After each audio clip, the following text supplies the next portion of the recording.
So, firstly, thank you for attending this Fieldwork Investigations in Geography webinar by the Geography Department at King's College London. I suppose a quick introduction to myself. My name is Kevin Lockheed. I am a historical geographer here at the department, and I examine the origins and introduction and spread of state-regulated education across the British Empire in the 19th century. I'm also a lecturer of geography education in the department, so that means I'm involved in the teaching and pedagogic functions throughout my time here. And just a bit of insight, I am sitting in my attic office of my parents' home in Dublin, and it's quite sunny, so the window's open, so hopefully there's not too much of an echo and you can hear me okay. So I suppose the idea, for a bit of background, the idea of this webinar came off our interactions with various teachers throughout my time. I'm the outreach tutor as well for the department. So in my interaction with teachers, A-level teachers, we found the introduction of the independent fieldwork investigation for the A-levels introduced and posed several challenges, both to the teachers that we're interacting with, like yourselves, and the students involved in conducting these independent projects. So when I started looking at the NEA, it quickly realized that in effect, it was a dissertation in itself. So us lecturers supervise several dissertations a year. I think I have about 15 at undergrad and master's level. So we thought it might be useful to at least start sharing that experience with teachers who are going through the same experiences as we have done as well. So we ran a workshop, very similar workshop to this in November for in face-to-face with 30 A-level teachers, and it was quite well received, so we thought we'd run it again. But this is our first time running it online, so hopefully it will go smoothly. Please ask questions in the Q&A panel. There was close to 400, in fact, more than 400 people signed up to this. So we'll try to get through as many questions as possible, but I can't guarantee we'll hit all of them. The webinar is also being streamed on YouTube, but I can't have access answering questions from YouTube as well as when I'm speaking. But we will be sending out a pack to all those who registered with the slides, the presentations, and any links and sources that we use in these presentations. And also it'll be put up, King's College London is working on a schools pack, a schools hub, which can be useful, and these will be also on these. So I suppose to start off with, the central theme for what the afternoon is about today is this idea of what actually constitutes fieldwork, what constitutes independent investigations and fieldwork. So what are some of the best practices you as teachers can use to facilitate your students within this? So just to give a background again, at King's we have a diverse student base, quite a diverse student base, with multiple fieldwork and independent investigations throughout a geography degree, from local London-based to domestic to international field trips to various independent projects, as well as dissertations themselves. So throughout the afternoon, we will have different examples of how we at King's deal with this focus of what constitutes fieldwork and independent projects, and how we assist and guide students through this process ourselves. And hopefully sharing this experience, you'll be able to gain something for yourselves along that idea. So to have a quick look at some of the information out there on the independent investigations, it gives us an idea of the kind of themes and focus and framework of what we can talk about today. So having a look here at the Field Studies Council Guide, you can start to see that they outline the different approaches to independent investigations for their A-level projects. So they highlight what might be considered some of the traditional approaches to these studies, posing a question and using some of the traditional methods to get data to answer these questions. But also, quite importantly, it highlights the other approaches to this, that maybe the traditional ways might not be the easiest or best in certain circumstances. So we can see elements such as the discovery fieldwork or the sensory fieldwork approaches. Really, this is meaning approaches in fieldwork and independent investigations with methods that might not be seen in the traditional light, such as questionnaires or interviews or statistical analysis. So thinking of those different types of methods opens up a whole new page for possibilities in regards to conducting research, including approaching the exact same research question in different ways and different approaches. So it opens up a whole new range of ways that independent investigations for A-levels can be introduced and conducted. Also, what can frame our understanding of what we can do today is having a quick look at what the teacher's responsibility is can help frame that. So we can start to see and sympathize with how much your hands are tied in regards to a significant number of things in supervising the independent investigations. So it seems that your role is to advise students along the way, provide parameters for their proposals, explain what independent means, talk about health and safety, talk about their initial investigation ideas, and maybe guide them through that process. And advise on some good practices. So hopefully in the first session that I'll give, I'll try to use this as a guide to what I will talk about, because it seems from my other conversations with teachers who are also doing this, is that they feel their hands are quite tied in what they can and can't do with regards to helping students. So hopefully in our sharing our experiences, you'll see we're not coming up with projects for students. We don't do that either, but just guiding them through that experience. So here's a quick outline for the day. We can see that the first hour or so is going to be a session with me talking about from idea to practice. So I'll be focusing on finding a good researchable research question and putting that into practice through the methods. I'll also use that framework of what teachers are allowed to do to guide some discussions on health and safety and ethics in regards to research. But after I finish, I'll have time aside for questions in the Q&A panel afterwards. We'll have a choice of 2 sessions. If you want to stay on this Zoom webinar stream, we'll go straight into the human geography session, which will be working in and with archives, and then another session with talking to people, so interviews and focus groups, etc., as methods.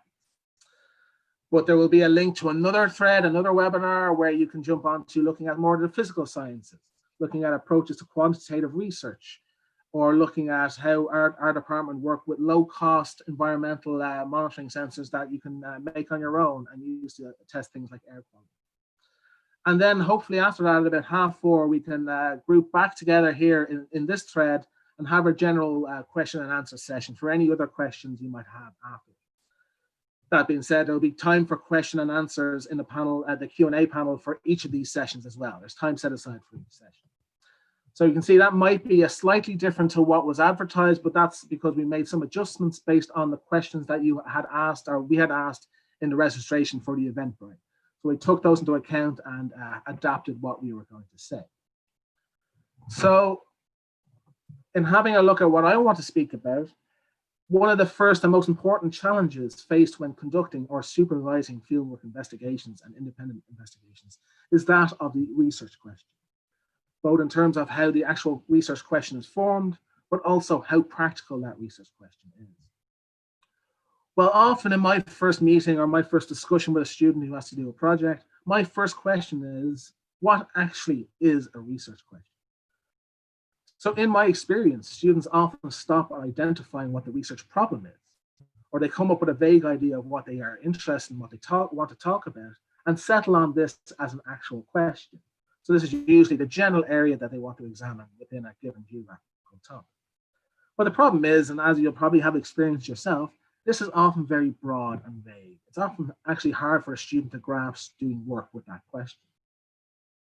So a good technique that I often use, and I know several of my colleagues use, is to ask a student to summarize their research idea or their research project in one sentence. And what you'll find is if they can't do that, if it needs to take 4 or 5 sentences to explain their research project, the result is often because their research question is too broad and they can't get a grasp of it. The issue with this is a vague research question often leads to further problems down the line with research design. Without a specific enough research question, it becomes quite unclear how to approach answering that question, or what type of data, or how you collect data to answer that question. So an important thing to think about when discussing research questions with students is that you should already be able to get an idea of what the methods or approach might be to that question within the question itself. I'll go through some examples of this. So how do I do this with my students? Well, I often sit down with my students and get them to break down their research idea using this type of framework that hopefully you can see on screen. So hopefully what you can see on screen is it doesn't start with the research question itself. That's not the first element. What I get students to work down to their research question by narrowing down their idea through the idea of what I call a topic, and then a research problem to the question they are addressing. So what is their overall topic they're interested in studying? Well, what are the problems that they're interested in studying within that they can examine? And then what is the specific question itself? So that might be, what is the overall topic I'm interested in studying is climate change. What is the problem of the topic I'm interested in examining? Well, adaptive or mitigation policies for climate change in my region. Students often stop with that. Say, well, that's not quite narrow enough. So it might be a specific question within that, might be, what is evaluating the success of one mitigation topic. However, what you might see from this as well is I get my students to break this down even further into sub-questions, breaking that research question into sub-questions. This not only gets them to think more about the question, but it often it's these sub-questions which link directly into the methods that the students end up using. And I'll show examples of this in a second. And then I often get my students to go beyond this and ask them what to think about what's the significance of those questions. What impact will the answer to that research question have on the problem? And usually in addressing this, it gets them to think about what actually will frame their conclusion. If they find out their answer, what does their answer actually signify? And that's usually involved in the conclusion of the project. So to give a few examples of this, and the examples I'll be using in my session at the start are all real examples of ones I've gotten my students to use in the past, current or previous dissertations or fieldwork investigation examples. So to use one example from a recent student, this is how they broke down their framework. So they're interested in plastic waste in the environment. That's their interest topic. But they address the problem of, is there too much plastic waste going to a landfill and beyond? You can probably start to sense that in your experience, that's often where students finish and go, okay, well, that's my question. That's my research question. You can start to see some of the problems with this. Because one is too vague. What is meant by too much plastic? What does too much plastic waste mean? What counts as too much? How would you even evaluate what this means? How do you evaluate too much? What methods could you possibly use? It's still not quite specific enough. But that's where students start to kind of say, okay, that's my research question. And what you might start to experience as students or have experienced, and this is where I experience, is this is where some student anxiety comes into play. As they're not quite clear on both what they're exactly addressing or how they can actually go about it. And that often results from their research question not being specific enough or not going down that extra level in specificity. So what is needed is to break that question down into further sub-questions, looking at certain topics. So in this case, the research question is actually more specific. How are my local supermarkets reducing their plastic waste? You can start to see that's an achievable research question. And inherent in that, you can start to think about different methods that might link to. But that all then links to where I get my students to break them down into further sub-questions. And these sub-questions often identify the methods that are meant to be used. So is there any evidence of local supermarkets reducing their plastic waste? Well, that's a sub-question that addresses that wider question. But it also links to actually how do you go about answering that? Well, that would be some sort of quantitative. Can you figure out data before and after certain plastic policies were in place? Having a look at policies in place to reduce plastic. Or a sub-question might be, what are the managers doing to reduce their plastic waste? Or what are their perceptions, which might clearly lead into interviewing the managers themselves. Or another interesting question might be, are the customers concerned or even engaged with reducing their plastic waste? And that might lead to something like questionnaires. So we can start to see from where students usually stop, which is there too much plastic waste going to landfill? Get them to think deeper about those more specific research questions and breaking that into sub-questions suddenly starts linking into more clearer understanding of both what they're doing and how they might do it. And then moving on, a significance could be from answering that question, encouraging future supermarket policy, which would be a nice conclusion remark of an independent investigation. Now, to bring up a more physical science example of a dissertation that was done quite recently, a very good dissertation, someone was interested in air pollution in an urban setting. And the problem they had looked at was can technology reduce the effects of air pollution in the city? Again, the student stops there. It's very broad and very hard to grasp what method you do to answer that. So they did a very specific research question. How effective was a specific technology, an IV screen, installed at a local school at reducing air pollution in the playground? you start to see already inherent in that, you can see the sub-questions linked into the method. What are the pollution levels outside and inside where the screen is? And that goes into looking at air quality monitoring. If you go onto the physical stream later on, Professor Mark Mulligan will be looking at air monitoring and how the King's Department does this.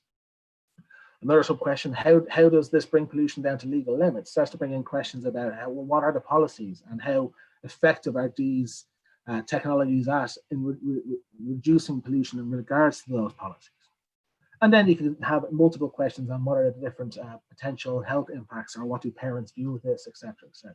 So you can start breaking that down to several sub-questions, which automatically link into different methods. So that's just an idea of, well, how I, anyway, and how certain people and my colleagues start thinking about research questions with students. And breaking that down to make sure they start understanding and getting a practical research question. However, this leads us to one of the biggest challenges, is actually helping a student to find these topics and questions. So they might understand what a research question is, but how do you actually help students find these topics and questions? So my biggest piece of advice, and you'll hear me say this numerous times throughout this session, is that there is no need to reinvent the wheel. This often leads to kind of head scratching and some stress from students trying to find some world-breaking, world-renowned research that's completely new. It's not necessary, and it often leads to stress. And I have students come in going, I want to set the world alight with my research. Say, well, we don't all have the opportunity to do that. No need to reinvent the wheel with this. So often I say students should simply start off with what their interest in geography is. That often outlines the topic of study in that framework I was discussing earlier. Whether this be something like climate change or urbanization, coastal erosion, whatever their interest is. But once they have that, it's about narrowing down those interests to getting to a specific topic in question. And there are several different ways to do this, and several different ways I get students to think about this. One way is to look at previous examples of projects. For your school, for example, do you have a list of previous independent investigations that students can use as a launching pad? One, to understand what research questions have been done in the past, but also get them thinking about the topics they're interested in. That's often what we do in our cases, is we get students to look at previous examples of dissertations, starting to get them thinking about, again, how a research question is posed, but also as a launch pad of thinking about their topics of interest. Connections to other subjects. So in A levels, knowing that students do 2, 3, 4 A-level subjects. Of course, geography cross boundaries of subjects. So is there a connection between their geography idea and whatever other A-level subjects they are doing? Is there an overlap in their interests? That can often lead to a very fruitful way of coming up with interesting questions. In regards to schools as well, it probably and often could be the case that this opens up some resources for the students from other areas of the school with their other A-level subjects. What are the key thinkers or researchers in their idea or topic? What are the most recent news articles? So a lot of the assignments we do with first years in our tutorials is get them to look at news articles, because that's another launch pad of, okay, there's interesting stuff that's happening, there's interesting research going on, but it also brings up questions. Another important element is, are any of those researchers in the interesting topic in universities nearby? Can they get in contact? Can they start posing questions to that? So who are the key researchers in that region, in that area? It's often a fruitful way of helping students find questions. Here's what I will be talking about in detail in a minute: examining existing projects and data. Again, this idea of not reinventing the wheel. Often playing with data and existing data sets is one of the best ways of finding research questions. I will go through an example of this myself. Is there an existing project that does something elsewhere that can be applied to your local area, for example? Or is there a data set of something I'm interested in? If I start playing with that, what questions can start coming up with that? So playing around with existing projects and existing data can often be a way of narrowing from a topic of interest to a specific question. One I'll talk about in detail in a minute is retrospectively from method. So one method I have, or one technique I have, is if a student is struggling to come up with a research question, well, you can work back to a research question from method. What methods are the students able to do or interested in doing? What type of information does that give? What type of question could you answer from that? So thinking out loud, if a student is interested in climate change and they were really interested in using focus groups, for example, well, focus groups gives you interesting perspectives from different groups and different categories of people and how those categories of people interact in those ideas. So if a student has an interest in climate change and has an interest in doing focus group, you can start using those to think about what questions can come up. For example, what are the interactions between different generational ideas in regards to climate change in a certain area? Suddenly you've gone from focus groups back to a question. So that's one way to retrospectively come to a question from the methods themselves. Of course, if all else fails, there's a good old standard geographical formula for questions. What role does insert concept or process play in some geographical issue in a certain location? I will go through certain examples of this, but you can really categorize a lot of geography problems and questions into these questions, evaluating a geographical factor and how it impacts a certain issue in a given location. Or to what extent does a certain factor or concept explain a certain geographical issue in a certain location? So looking at those geographical formula, I had a quick look at past and present dissertations and seeing that formula does quite apply to a lot of students. One dissertation that was just submitted last week, for example, with myself, looks at what role does the concept of authenticity and authentic urban landscapes play in gentrification in Camden. Perfectly valid question. Student did a very good dissertation on that topic. Or evaluating how potential climate change impacts erosion rates in the River Conway Basin, or to what extent does Blue Planet 2's documentary impact explain the changing attitudes towards plastics in London.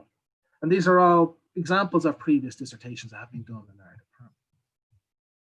So once a student has found their question and starts to figure out how to put this into practice is the next step. So that means moving on to methods. How do we put that research question into practice? So how do you help a student establish the appropriate method? Well, as already mentioned, this is quite hard to do with a broad research question.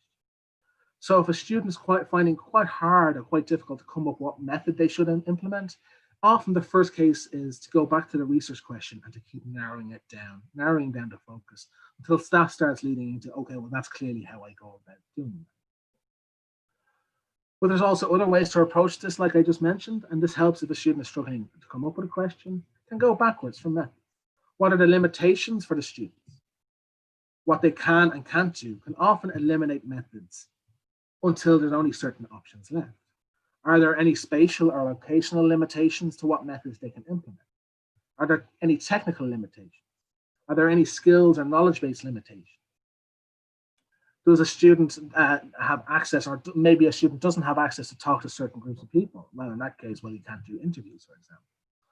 So once you have a question, you can start looking at methods. If there's multiple methods, start using the process of elimination as usually the first case of what I can and can't do before you actually choose what you can do. But I suppose the most important element in determining what methods should be used is the type of data needed. So realistically, in a nutshell, methods is the type of data needed determines the method that should be used. For example, to use an example a minute ago, if you're doing work on perceptions of climate change, for example, you need opinions and knowledges and interactions from certain people. That leaves certain methods you can use.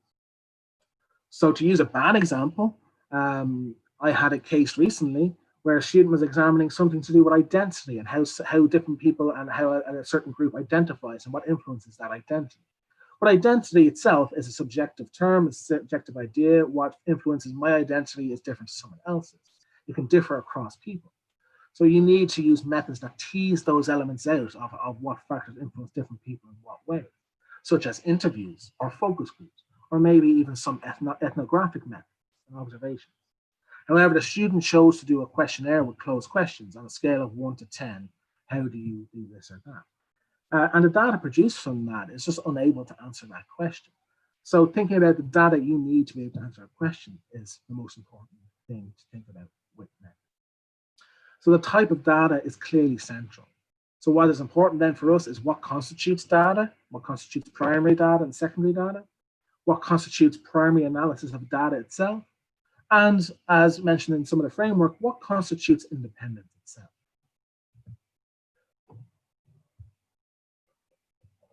So this is what the geography department states for master's dissertations, for example, and fieldwork investigations, in terms of independent work and originality. So what you can see here is that it does not focus on something absolutely new or something that has a large amount of new data that needs to be collected, but that you're able to show independent learning or a new perspective on a geographical phenomenon. So you can see it's about the traditional idea of posing new questions and collecting new data. That's the kind of more traditional view of dissertation science. But it's also reanalyzing old data in new ways or for a new purpose, offering new interpretations on existing ideas or work. So it's about that independent learning as opposed to necessarily new types of data collection. However, if we start combining that kind of viewpoint with looking at the guidelines for independence in the field investigations, and I keep using the AQA specifications for this, so apologies if you use another version, but it's given the same idea. You can start seeing that the general idea about independence in the guidelines is about developing the research process, defining a question, drawing on research, contextualizing, summarizing, and presenting that data. Still quite vague, I might say. But what you can start to see is this idea draws on research, including field data and secondary data, which must be sourced by the student.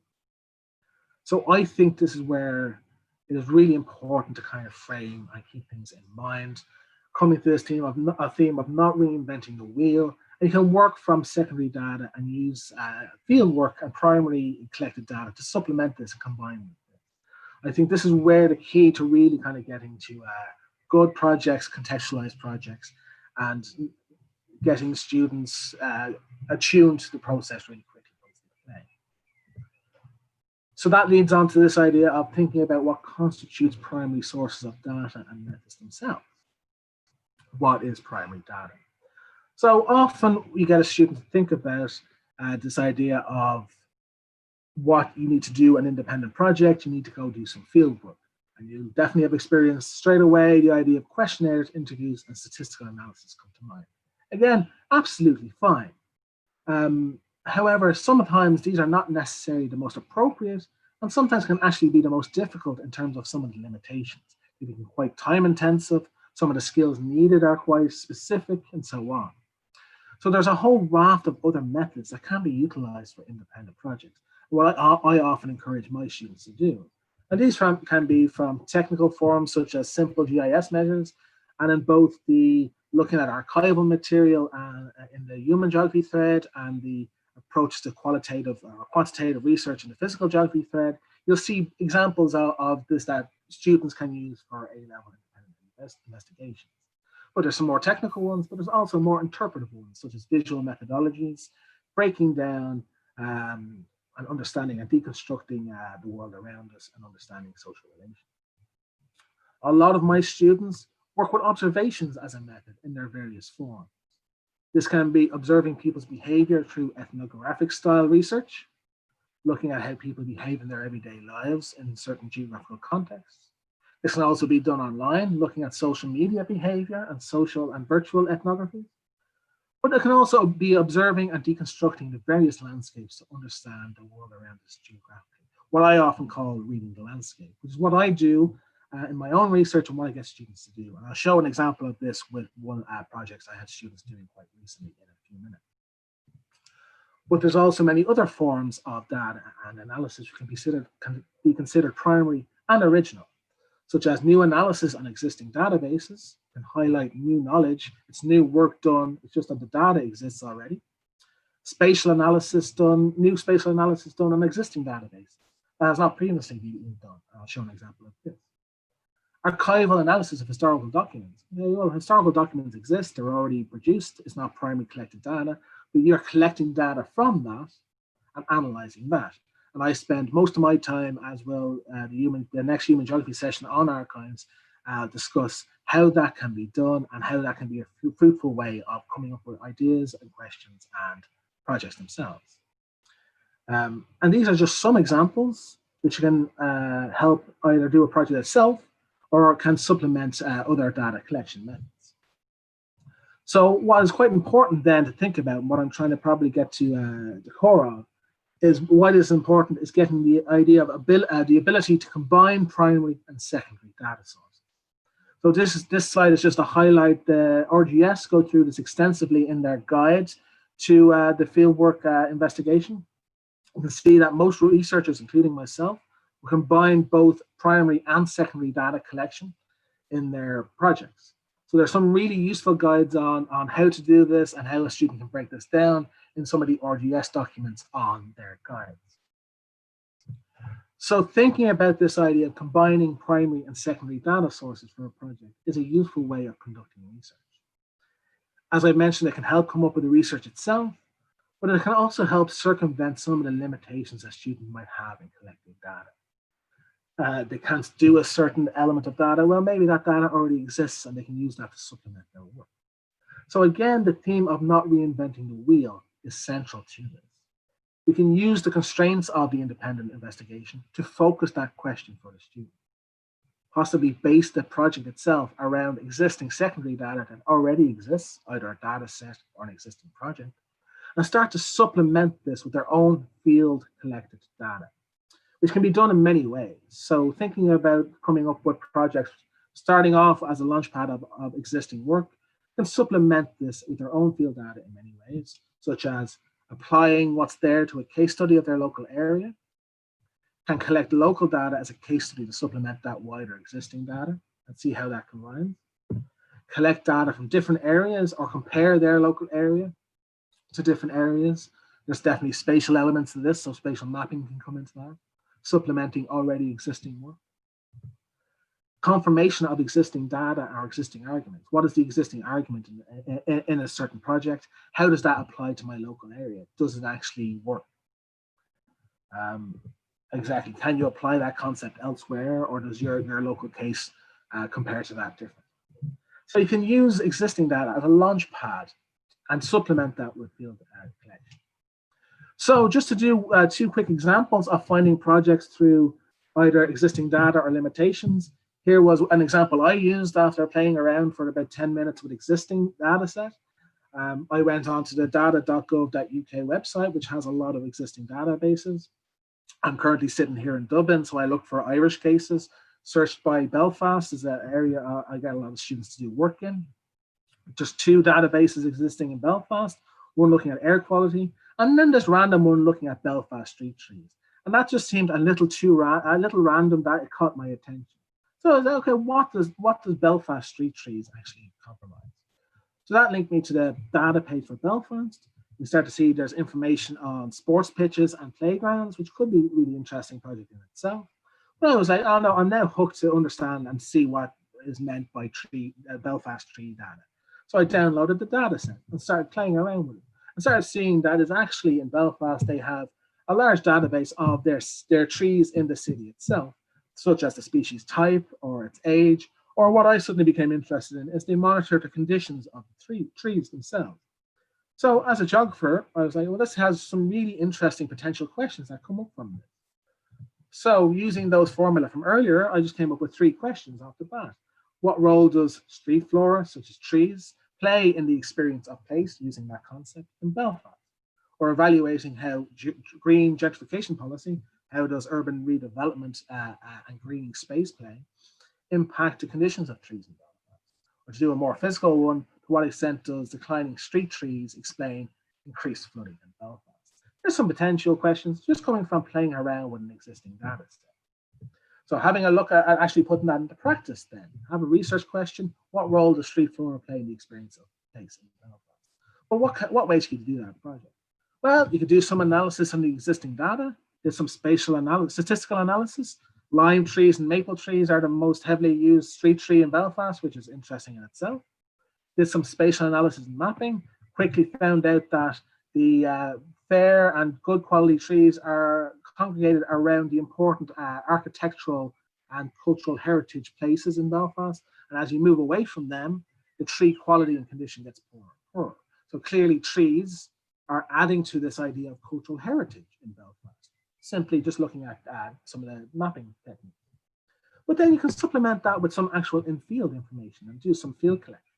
This can be done in many ways. It can be done from looking at observations and photographic evidence, And you can see in the RGS guide, it talks about field sketches and photographs. Looking at more detail about the landscape can be added to this. Or archival research and having some knowledge based on kind of regulation and legislation of trees in Irish historical past. I know that there's probably a very specific reason that you could trace back through the archives of why lime and maple are the most important or heavily used trees in Belfast City.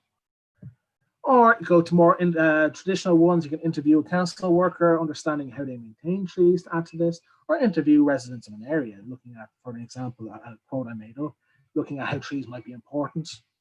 And you start to understand that more and more supplements to that already existing data can come through. Or you can go through more non-traditional methods, a sensory diary of a student walking through Belfast City, taking a diary accounting their senses and how trees play in that sensory geographies of the city. Again, that was just one project coming up from playing with the data. Well, how about projects through limitation? So our second year field trip last year, I brought students to Lisbon. But we only have 3 days in which they can do a research project in Lisbon. So they have to come up with a project based on certain limitations of what they can and can't do. Those limitations might be time. They have only 3 days in which to do the research. Language, well, they don't speak Portuguese. Or resources, they don't have a huge amount of resources other than themselves and pens and paper. So what my students figured out very quickly is that street art is a very prominent element in the urban landscape of Lisbon. Street art being graffiti and different forms of painting and mural and street art. So they came up with this question: what is the role of street art? What role does street art play in the urban landscape of Lisbon? Again, perfectly valid question. Very practical, but based on the limitations of what they have. Broke down to some questions. How does street art express the spatial identity of those marginalized areas of the city? So the more you look into street art, you realize that it's actually an expression of resistance in the concept of rights to the city. Who has and hasn't the rights to the city? Those who feel marginalized often express that marginalization, critique, and identity through street art. So how does this actually express itself? But in Lisbon, it's very interesting because that is an expression against rights to the city and being marginalized, but is now being co-opted and commercialized by those people who are dictating the rights to the city in the city itself. So how is this process actually happening? And is there a spatial aspect to this in terms of mapping? So thinking about projects through limitations, the questions, the potential methods they have in 3 days, start thinking about observations and visual methodologies, deconstructing that street art. Looking at, for example, this clear one, which is in an area of redevelopment, commercial redevelopment, which is clearly a critique of globalization, neoliberalism, and kind of American corporation and corporatism coming into Lisbon. So deconstructing those expressions and how they are expressed around the city. Other methods they did use were things like photo essays or photographic cartography, looking at how these expressions change spatially through the city through photographic evidence and photographic cartography. And again, thinking about those ideas of reflective field diaries or emotive diaries. Again, can supplement this type of work with traditional forms. Interviews with street artists and tour guides looking at the role of street art in this kind of co-opting street art into the commercialization of Lisbon in terms of tourism. Looking at participation observations, so looking at tourists and how they interact, and possibly talking to tourists. Or looking at museums and art galleries that introduce some of this urban art and doing observations and analysis of that. So looking from limitations of having 3 days with no language, Portuguese language, and little resources, you start working backwards to coming up with projects. So that's just a quick idea of turning a idea, different ways of turning an idea into a project itself. Just to quickly note that obviously things in the world are a little crazy at the moment, and this has clear impacts on our ability for our students to do work. So just to highlight, and again, I'll send this on in packs, is that at King's Geography, we come together and put together some information for our students, especially our master's students who are conducting their master's dissertations this summer, of how they can get access to fieldwork without actually having access to the physical field. So there's lists of resources and methods that can be done through desk-based fieldwork, and these will be made available to attendees. Just to show an example of one, you can start to see desk-based research from anything from using Facebook Facebook groups as research methods, or using podcasts to study culture, or things like autoethnographies or photojournalism. Different ways people can do studies during a pandemic where they don't have access to the field. These sources will be made available. So that's just a quick go through, and I need to speed up looking at the time to give some time for questions. But I'll quickly move away from coming up with a question and putting it into practice to talk quickly about ethics and risk, because these are some important elements to consider when conducting and advising fieldwork and independent investigations for students. So what I'll do here is, because I know different schools might have different policies about ethics and risk assessment. If your school doesn't, it's possibly a good idea to start thinking about it, or getting the head head of geography to start thinking about implementing these ideas. And I'll give some resources which are quite useful. But it's very important to think about for all projects. It often seems like overkill, but it really is vital. And ethics and health and safety are really about protection, and that students need to be made aware of this. So fieldwork is about 3 protections, effectively. Protecting the researcher themselves in the case of students conducting the project, and that is risk and health and safety. There's protecting the person or object being researched, whether it's a person or a piece of land. That comes into ethics. And then there's the data itself, which I won't talk about today because I don't have time, but that's GDPR, protecting the data. You can drop me an email. My email will be on these slides if you have any further questions about GDPR. So I'll just talk about quickly what we do in King's. Each student and staff member at King's has to conduct their own health and safety assessment prior to doing any independent fieldwork. Every student needs to get this signed off by a supervisor. And there's 2 categories of risk in health and safety in King's. There's insignificant and there's significant. So insignificant risk is those that don't involve any additional exposure to harms that you would manage in the course of your everyday life. So if you're doing interviews or questionnaires in an urban environment, well, you're used to in your everyday life of wandering around those urban environments. We consider it insignificant risk. Whereas significant risk comes into those hazard areas, whether it's in a lab or in fieldwork in hazardous locations, for example, a river, might involve health and safety risks that are beyond those of the course of your everyday life. And it's here where you need to have a formal assessment and evaluate these risks, and also get students to put measures to reduce those risks as far as practical. Now, I have a link here for different risk assessments. One is from the Field Studies Council, the other one is from the RGS, which gets students not only think about their risks, which helps them think about their project, but also helps them think about how they would mitigate those risks. So that's quite an important element to think about, and there's resources out there to help students do this. So to quickly go through ethics, protecting respondents are also the physical landscape. I just have a list of questions that I'll briefly go through. And when I'm thinking about this, the picture on the left is of some of my students doing research in Kerala, talking to paddy field workers. There's some these things like this and situations like this get me thinking about these ethical situations. So one of the first questions is, what are you asking your informants to give you? What type of information are you actually looking for? Is this problematic? In terms of physical landscape, is this problematic? What are you taking from the land, etc.? Is there any problems with that? Is everyone fully informed and consenting? I'll briefly go through an example of this, but I realize my timing is I'm going on a bit long. But everyone involved in whether they own land or you're interviewing them specifically, they need to be fully informed of what their research is, how the data will be used, and they need to be able to consent to that. It's called informed consent. Are there any incentives involved, and will that shape the answers you're giving? If you're giving incentives, does that lead an interviewee, for example, to give specific answers in the hope to get those incentives? How free, fair, and balanced are these exchanges? For example, looking at our Carolyn case to the left, white Western researchers standing outside a field when someone's working. Is that fair and balanced and free in terms of interviewing someone? Potentially not.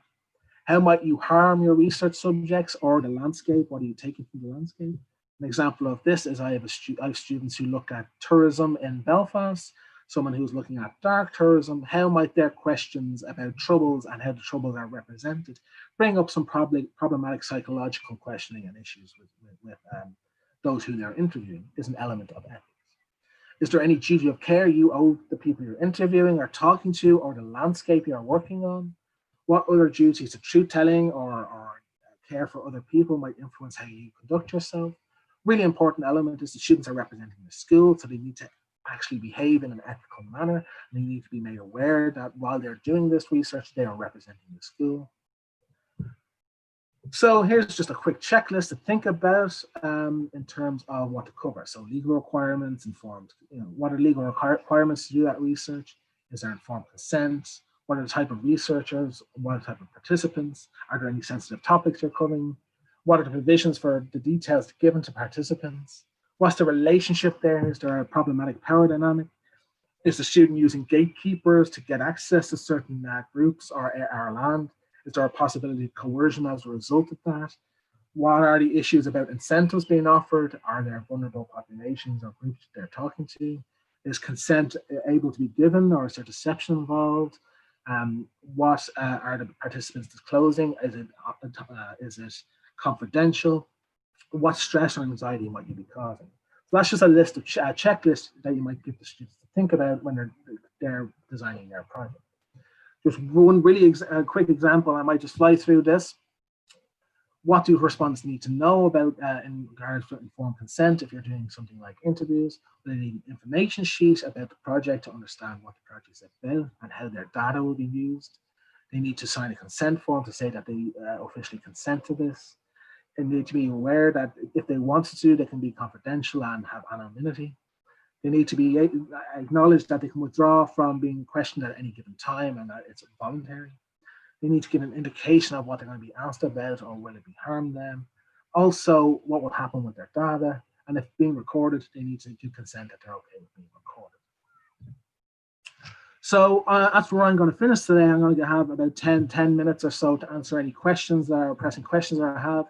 Again, here's some lists. The sources from today's workshop will be updated on this URL, Google form, which again, I'll send these out. The RGS has some really useful student guidelines for field investigations or data skills and different methods, or for fieldwork risk and safety. Just to end on, you might be getting questions of students at the moment about what's happening in universities for next year if they're applying for courses. Just to say what King's and what a lot of other universities are doing, but what we're doing at King's is we'll be enrolling students from autumn, but we'll also be delivering both in face-to-face if we can, but definitely online or blended mix for students who can't make it to the class. So that's where I'm going to stop, and I'm going to answer any pressing questions we have. And then in 10 minutes time, if you are staying with the human geography stream, you can stay on this stream. And if you want to move over to the physical geography stream in 10 minutes, you can jump on that. I don't know if you can click that link there, but we'll also put it up also in the chat. So that's me finished talking. So I'll answer any questions that are over here. I see someone has been busy answering some of the questions as well.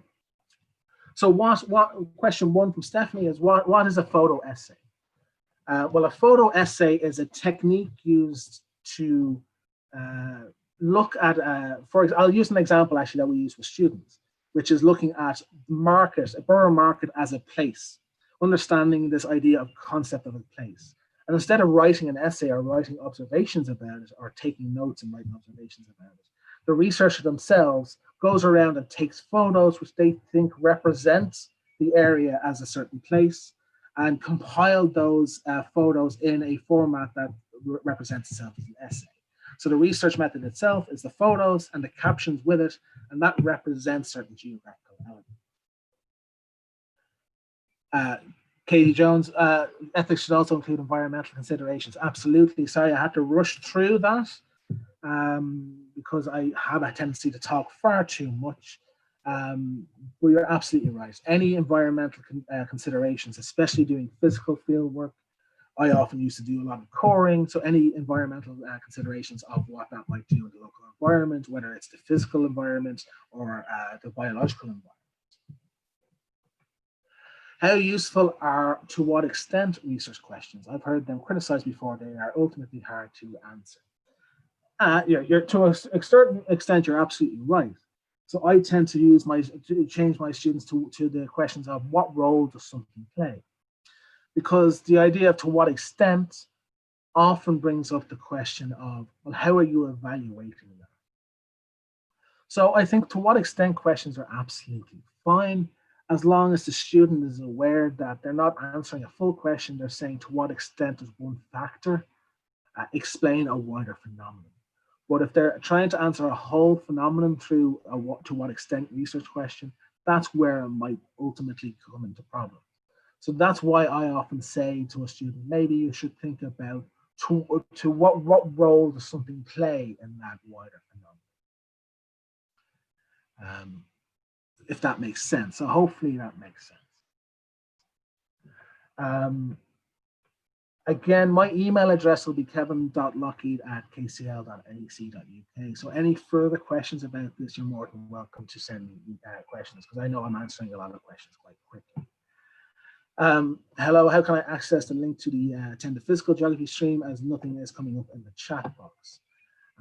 I am going to stop sharing my screen and see if the chat box comes up to have that.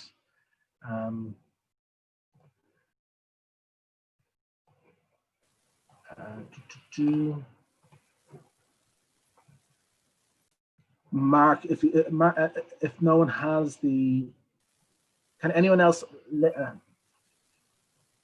have that link in the chat box? Can attendees actually see the chat box, if someone can answer that in the question and answers? If not, I will put it up separately at the end of that.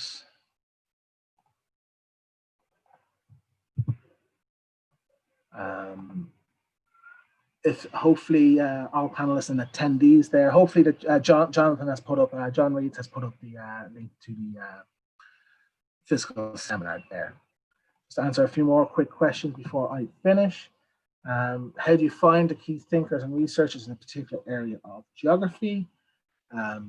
One is Google Scholar, of course. There's different ways of keyword searching in Google Scholar.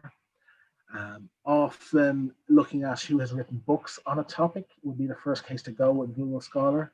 What are the books available? And then looking at bibliographies of that. But even looking at things like BBC or Guardian and any kind of research on that might help with that.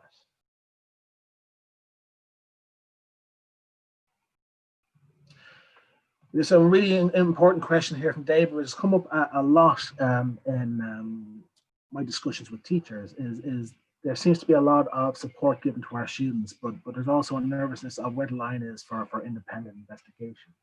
So where do I draw the lines in terms of investigation is, well, effectively in my first meeting with students, and again, I might be wrong with this, considering I'm not a A-level teacher, so I don't know all the regulations about this. But in terms of me, when a student comes talking to me, the first thing I always say is, all I can do is give you advice. I will never tell you what to do. I will never actually do something for you. So all I will do is answer questions. So if a student comes to me with questions, then I will answer them. But beyond that, that's where the independence come in. I will not, unless it's guiding towards readings and methods, which is usually answering questions, I will not actually tell them to do anything in particular. So it's usually asking questions, answering questions is where I call independence. And that's where my line of my role is. So I think what I do quite often is outline my role very specifically in the first meeting with students, saying, all I'm here to do is answer questions and give guidance.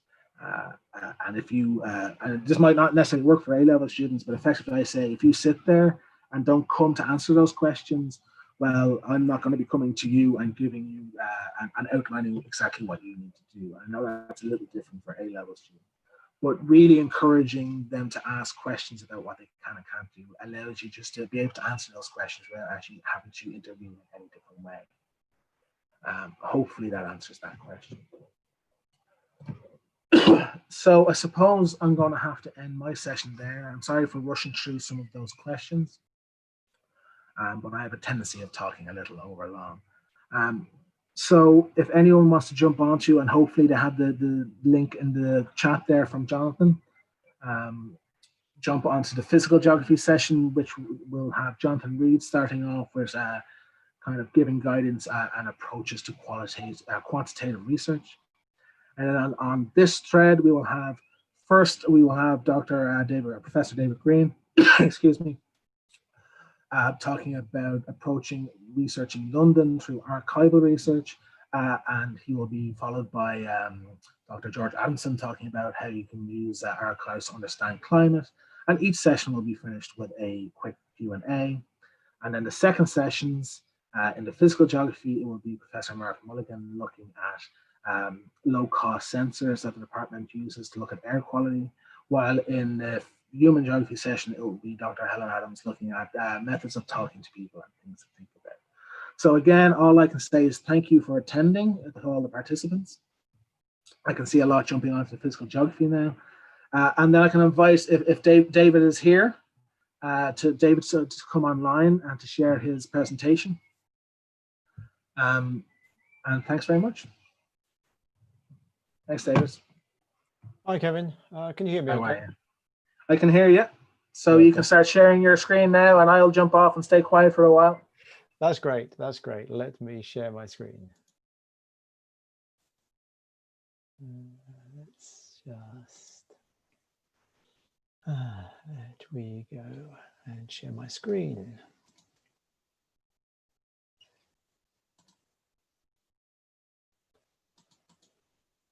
So hopefully you can see the red logo, King's College London. Kevin, I wonder if you, or could someone just let me know if you can do that? Yeah, you can see it. So you just need to perfect. Put it onto slideshow. Perfect. Thank you very much. Hi, everybody. Thanks ever so much for logging into the session. My name's David Green. I'm Professor of Historical Geography at King's. I've been there over 40 years, so I've seen some changes, but probably none as dramatic as this year. So it's a challenge, but actually it's been an interesting one. I actually run a research project, which is a large research project with up to 8 people.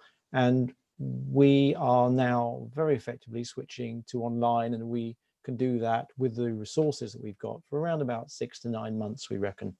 And all of that is because there are so many sources available. And that's partly what I'm going to be going through today. I'm not going to go through what you know better than I do, which is the fieldwork requirements in the A-level syllabus, also drawing on the AQA. But it was interesting to have a look at them and to think about the questions that you raised before joining the session. And I just want to go to those questions. This is a word cloud that Mark produced from the answers that you gave to what are the key challenges that students have in conducting fieldwork investigations. And one of the things that struck me was that one of the key problems is the questions. You know, what questions can you ask, and what data can you use to answer those, particularly in the current situation where fieldwork may be difficult to do in a physical sense.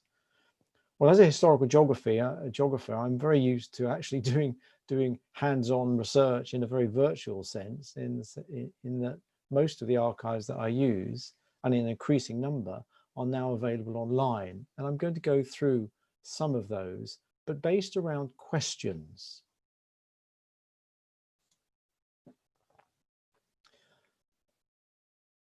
So thinking about fieldwork, Kevin is quite right. The first thing is to ask the right questions.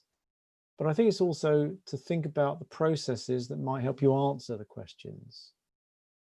And then how can we do that in a virtual environment using freely available online resources that one of your students can access themselves? I'm going to ask 3 kind of questions. First is about economic change in the Industrial Revolution, and we're going to be looking at the energy sources there. How can we begin to explore changes in energy use during the Industrial Revolution? I'm then going to look at a rural example, which is what's happened to farm sizes in England and Wales, and how does that impact on biodiversity? And again, we're going to be doing all that virtually. And then I'm going to be coming down to London and looking at urban redevelopment and gentrification. How can we begin to explore that, and who gains and who loses? All of those topics, and you'll see that there's a kind of chronology there. It's economic, industrial, urban, and rural. So there's different variety there. All of those are potential research topics you can do, your students can do, with easily available free material online. But the key thing is to ask the right questions.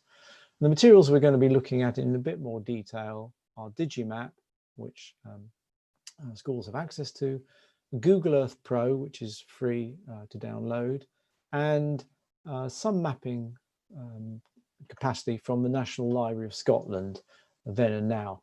The links are given in the presentation, and there's an additional set of resources at the end of this slideshow.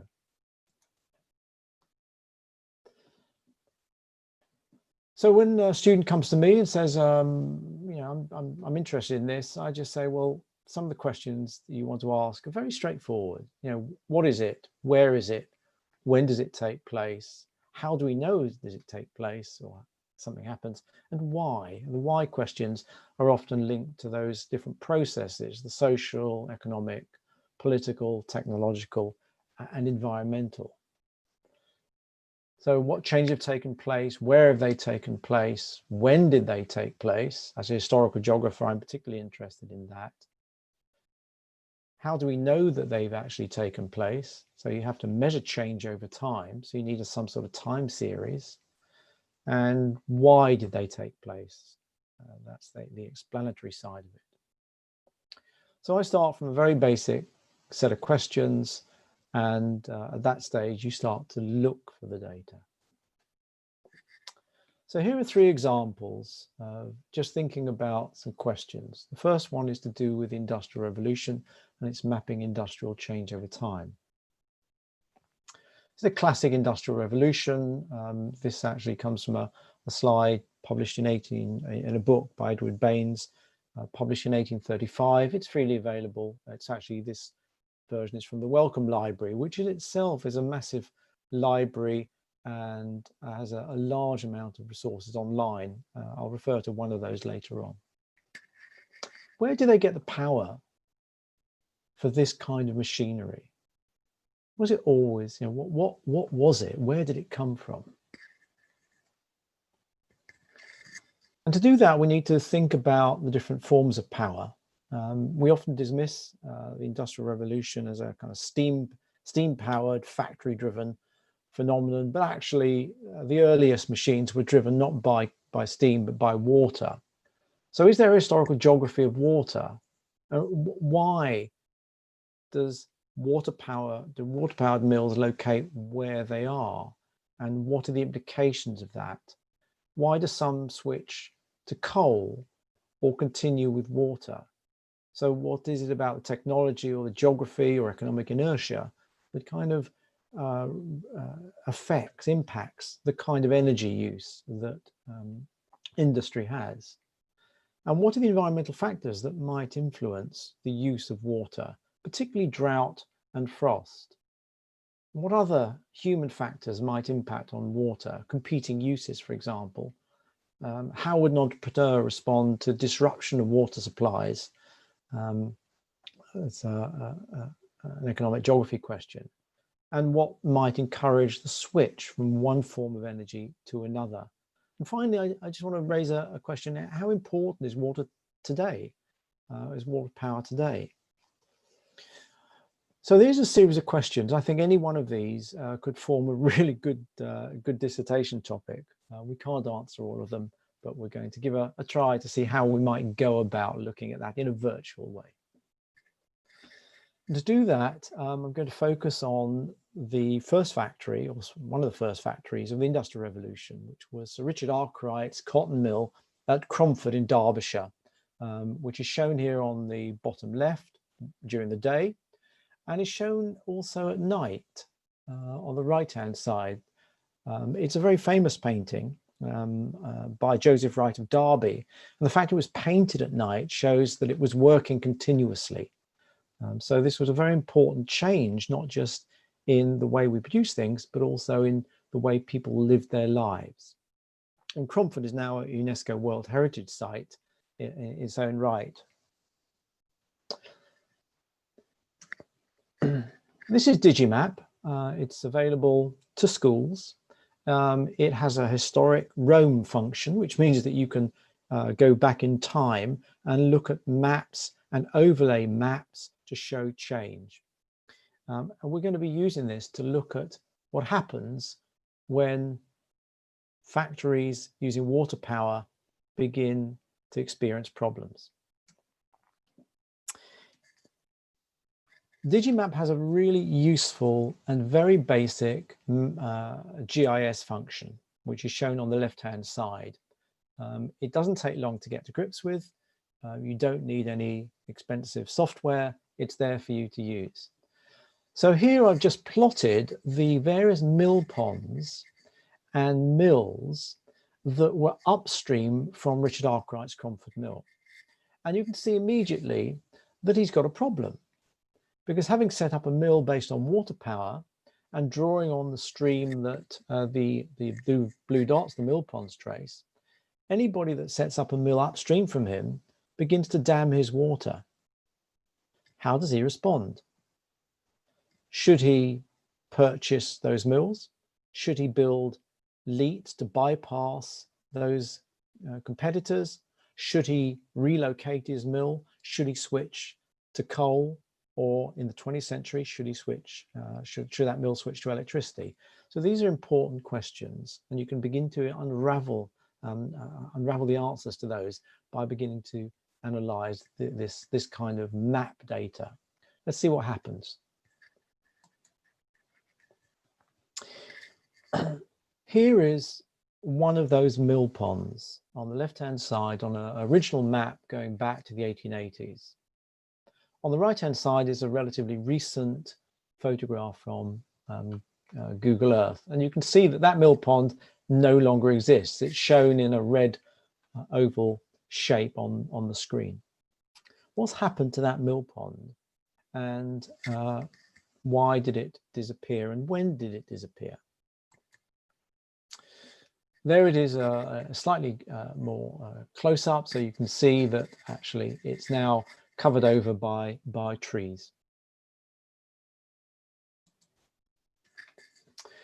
Well, we can follow this process through by looking at maps from different dates. Digimap Historic Rome gives you the opportunity for some areas to go back to the 1840s, but in most cases, the 1880s might be the earliest you can go back, but that's still well over 100 years. So it gives a very long time span to look at geographical change. This is the mill pond in the 1880s. So it's still there, it's still functioning, and it extends all the way up here, as you can see.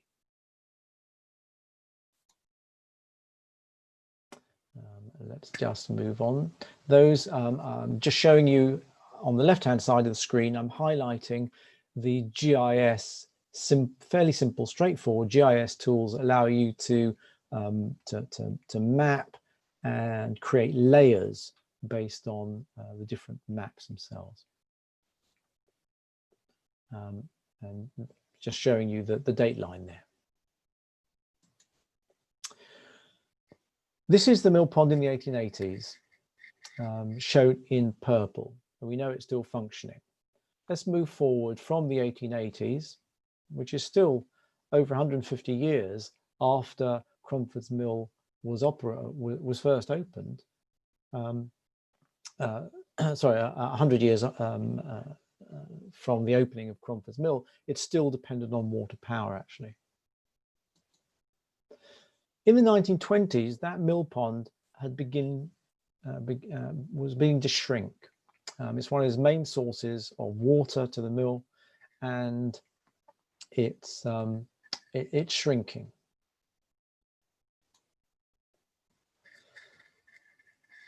By the 1960s, that mill pond has actually shrunk to a virtual puddle located around here. The rest has now, on the map, been filled in with a kind of marsh symbol, marsh-like symbol for vegetation here. So this is probably no longer an operating mill pond. It just doesn't have enough power. By the 1960s, you would expect industrial activity to be powered perhaps by electricity rather than by water. So we've got a sense of deindustrialization in Cromford, just looking at a series of maps, plotting them and layering over where the mill pond was. And we can do that. That was just one mill pond. You can do that for the whole of that sequence of mill ponds that I showed you. And you would see the gradual shift away from water power for those mills. Just to bring it up to the present, if a student was wanted to say, well, what's the role of water power today? There are plenty of ways of looking at that online. This is just one of those sources. This is a map of UK renewable energies. It not only maps hydropower, small and large, it also maps wind and other forms of sustainable energy. So you could ask students to think about why are those located where they are. And as you'll see, in terms of hydropower, most are up in the north of Scotland, and needless to say, Scottish Highlands are very interested in those kind of alternative sources of energy that are local, small scale, sustainable. And this is a map of those hydro schemes on the left-hand side. But if you wanted to look at wind power, there's also opportunity to do that.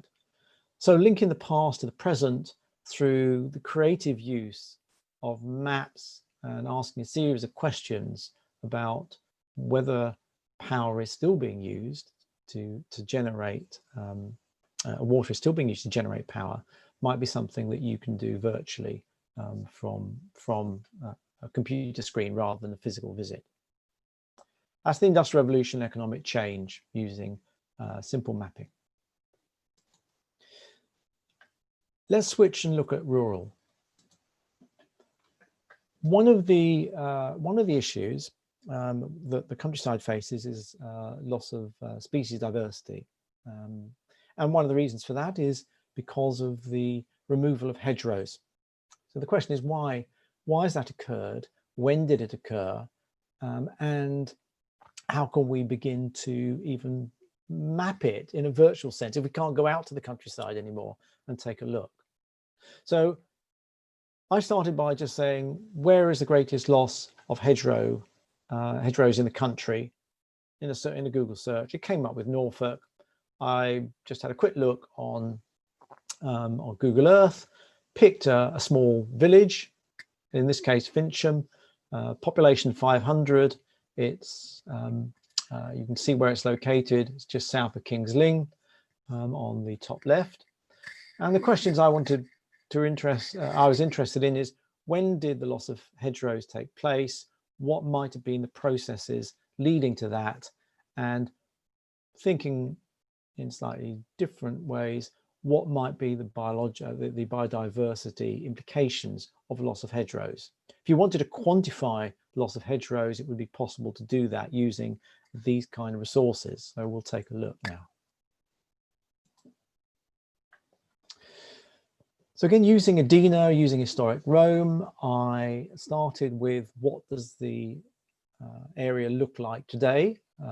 There's on the bottom right now, you'll see that map. Interestingly enough, if you look closely at that map, you'll also see some lighter and darker areas. Those lighter and darker areas actually pick out old field boundaries. In 1980, next to it, the field was more or less in its current shape. But 100 years prior to that, in the top left-hand side, you'll see that actually that large field was made up of several much smaller fields. That was also true of 1920, so we're following this through over time. And it was also true of 1950. But sometime between 1950 and 1980, things changed. So the question is, what changed? Why did it change? What factors drove the amalgamation of larger fields? It wasn't the only field that was amalgamated. It's one of the largest ones just north of Fincham. Was it technological? Perhaps the introduction of new kinds of machinery? Was it political? Did it have something to do with the EU agricultural subsidies? Did it have something to do with changing agricultural practices and crop growth? I don't know the answer to that, but that's to find out in a dissertation. If we wanted to, you could actually use the GIS function in ADINA to map the number of hedgerows based on the field boundaries. But we're not going to do that today, but it's something that a student might possibly do. And finally, my last example is close to home, this time in London. It's actually quite close to where I live in London, which is in Bermondsey. And we're going to be using something which National Library of Scotland produced, which is a comparison on the same screen of an old version of an OS map and a current version. Just Google National Library of Scotland then and now. I think it's called side by side. This is what it looks like. This is the Surrey Quays area in London. It's just south of Canary Wharf. Canary Wharf is on the north side of the Thames. Surrey Quays is on the south. It's actually about to undergo another bout of redevelopment, or it was. I'm not sure whether that's still going ahead. But on the left-hand side is what it looked like in the 1880s and early 1900s. It's a very important dock area. And on the right-hand side is what it looks like today, an aerial view. But these comparisons, and you can switch them around, these comparisons are very useful for thinking about geographical change.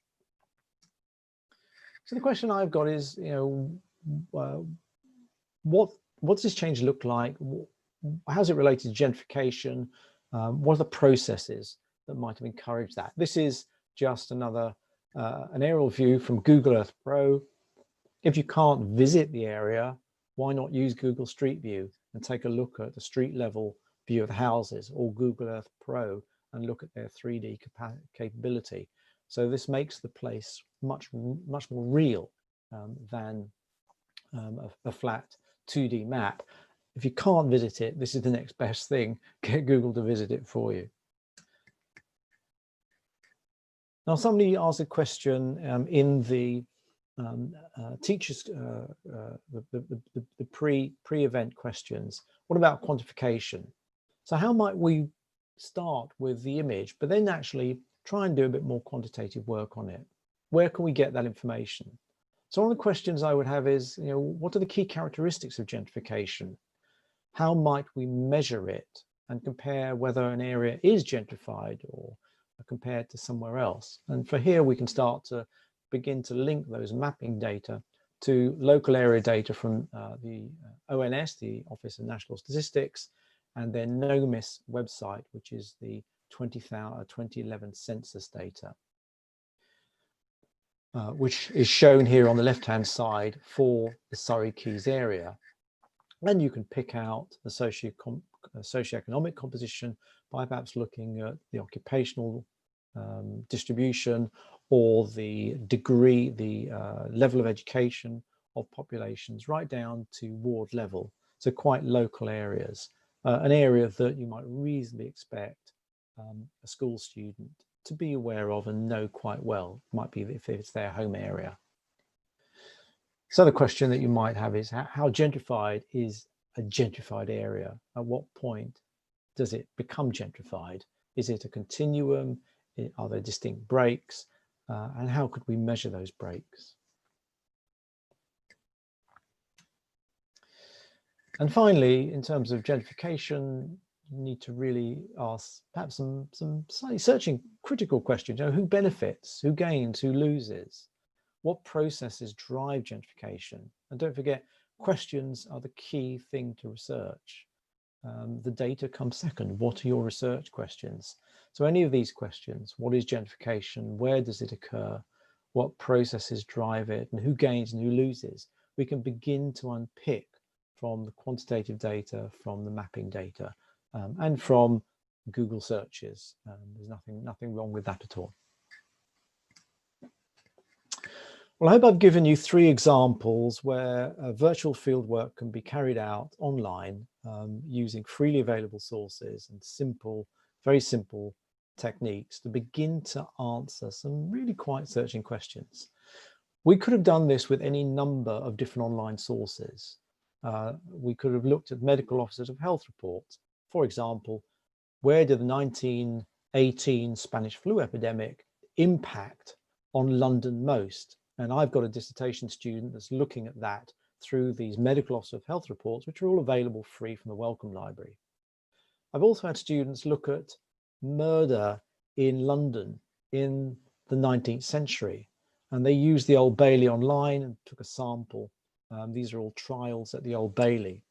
And one of the things they found was really interesting was that guilty verdicts tended to be clustered in the built-up area, and not guilty verdicts were more common in the suburban areas.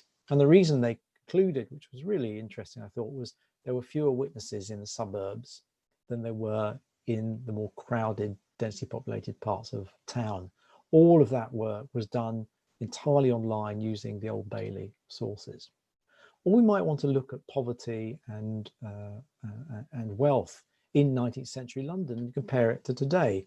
We can do that by looking at Charles Booth's poverty maps, which are all online, linked to the notebooks that describe the areas. And there's a great new site which is called Layers of London, which has got fantastic resources for teaching. And finally, my last slide is we might also want to ask some more contemporary stories that do exactly the same. London Data Store has fantastic sources available online at local level for housing, employment, all sorts of activities in London. That's published by the Mayor's Office. Or the National Office of National Statistics, which I've already mentioned, has got extremely good resources, again, freely available on local areas down to ward level. And of course, we're in an unusual situation in relation to health. If you wanted to begin to look at different health geographies, Public Health England's website called Fingertips is extremely good and also freely available.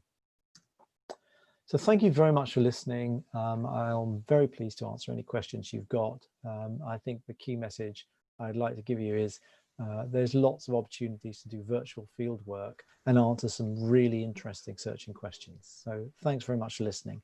And I'm now going to hand over to my colleague, George Adamson.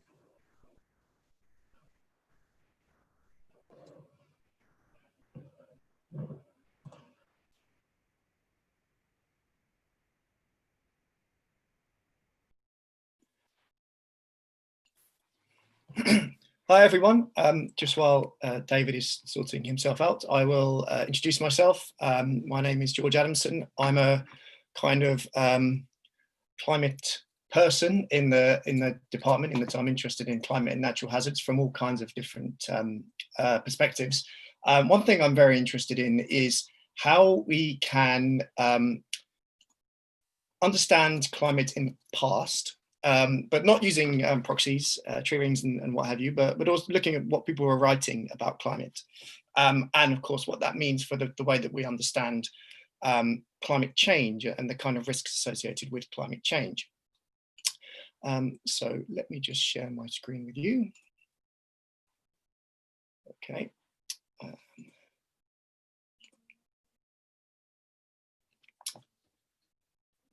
So yeah, that's my title of my presentation is Researching Climate Change Through Archives. So the field of research that we're talking about here is a defined field of research. It's called historical climatology. It was actually a field which was kind of developed by historians and geographers together, really back in the 1970s. Recently increasingly become embedded within geography as a discipline. So there are three kind of aims of historical climatology and what it does, and I'm going to go through each of them in turn and have a think about some of the projects that your students might be interested in. So the first one is the more kind of physical science, reconstructing temporal and spatial patterns of weather and climate-related natural disasters. So we're talking droughts, floods, cyclones, etc.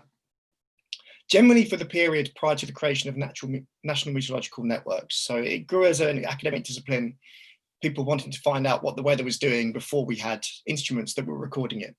But there's nothing to stop you looking at more recent.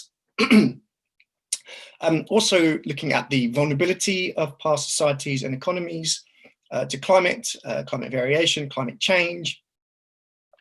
And probably the most interesting, I think, is the past discourses, social representations of climate. What did people think about their climate and weather in the past? And how is that different to the way that we appreciate and understand the environment that we're living in today? So the first question is, what can you use?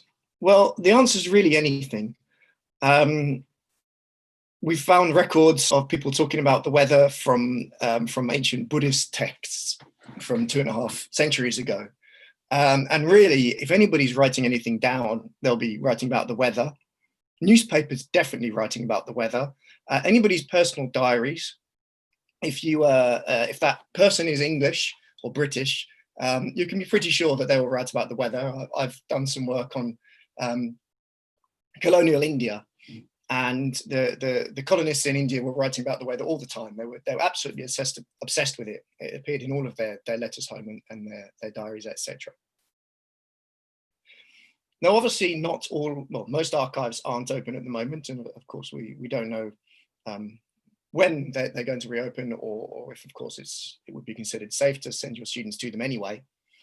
Fortunately, there is a lot online. I've mentioned here the British newspaper archives from the British Library.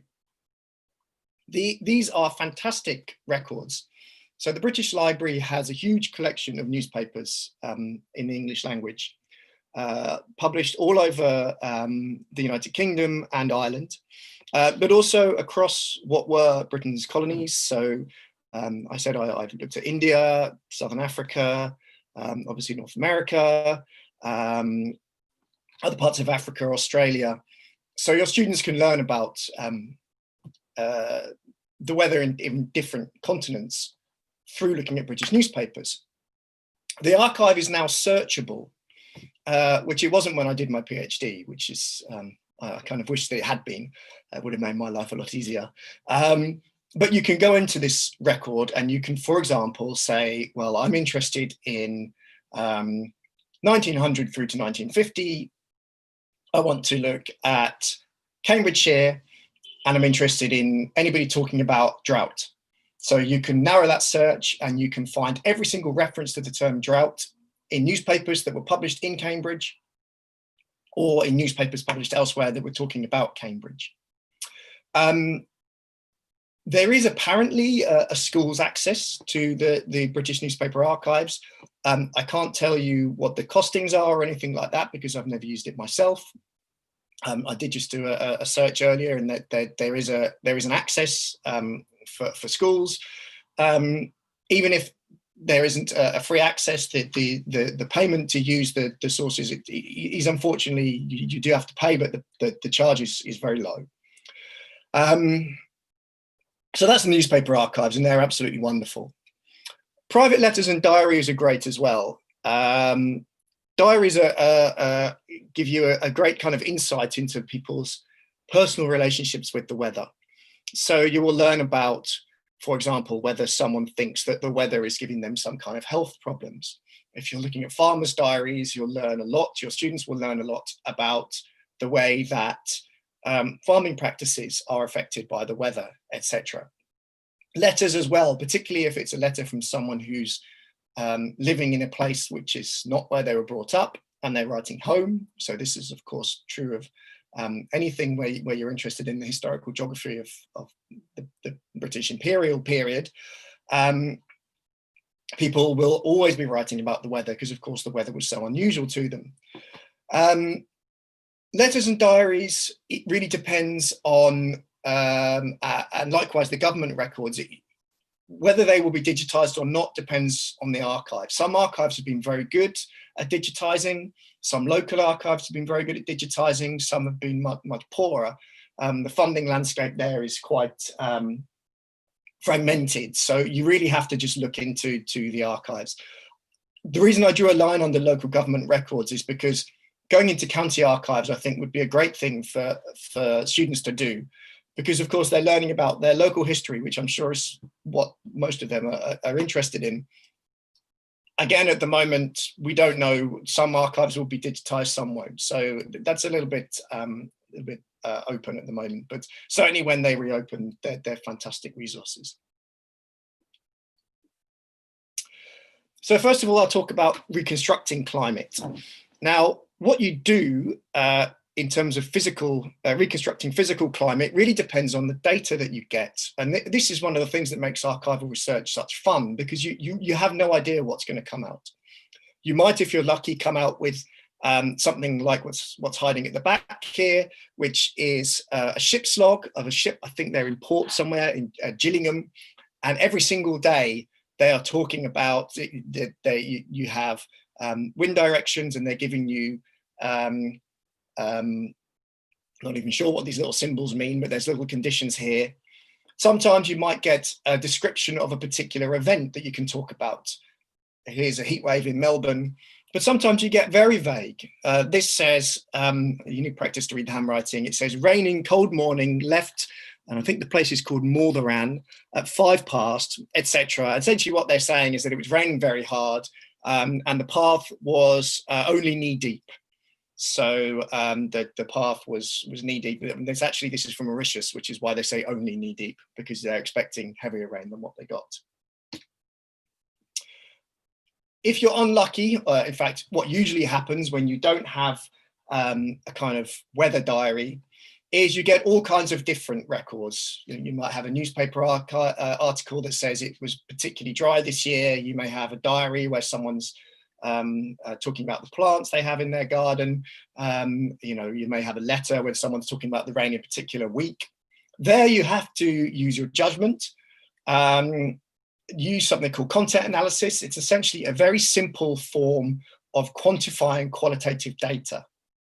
So you take all of the records you have for, say, a particular year, and you rank it.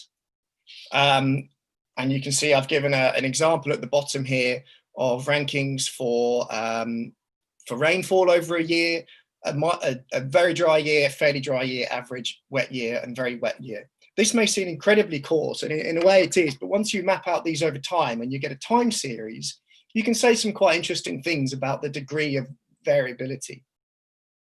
Sometimes you can count things. So if you get a diary, someone's writing the days it rained, you could count the number of days it rained. You could maybe compare that to the number of days it rains at the moment in that particular location.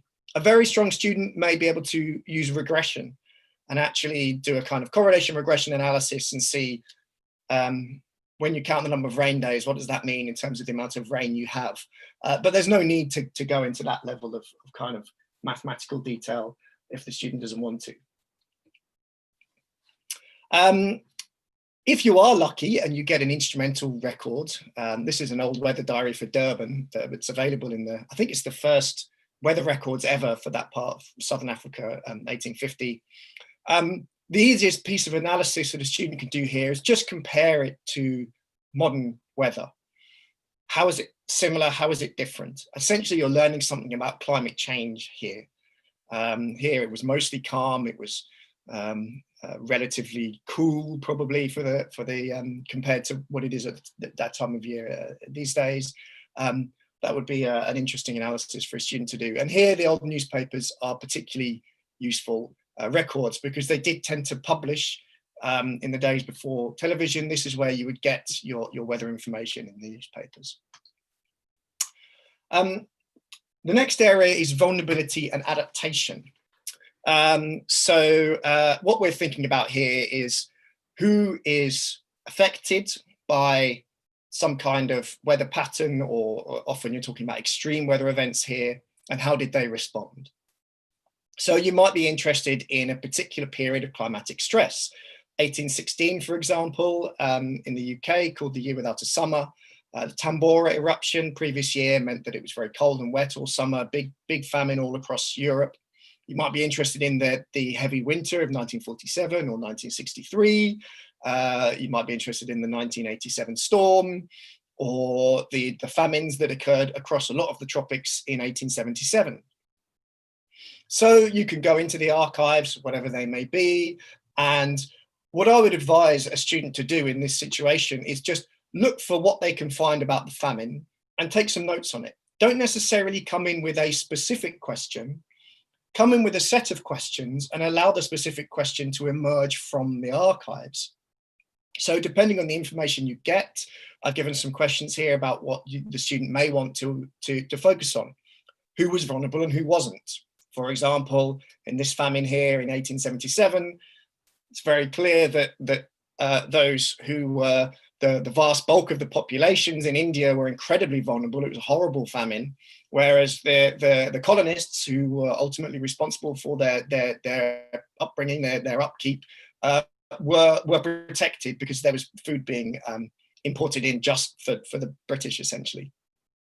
How did a hazard become a disaster? Might be an interesting question. Why was it that this particular drought led to a famine, whereas this one didn't?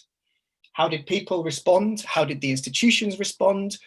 Did government take a kind of parental line and try to protect the people that were under their control, or did they try to take a more laissez-faire and kind of let the markets respond?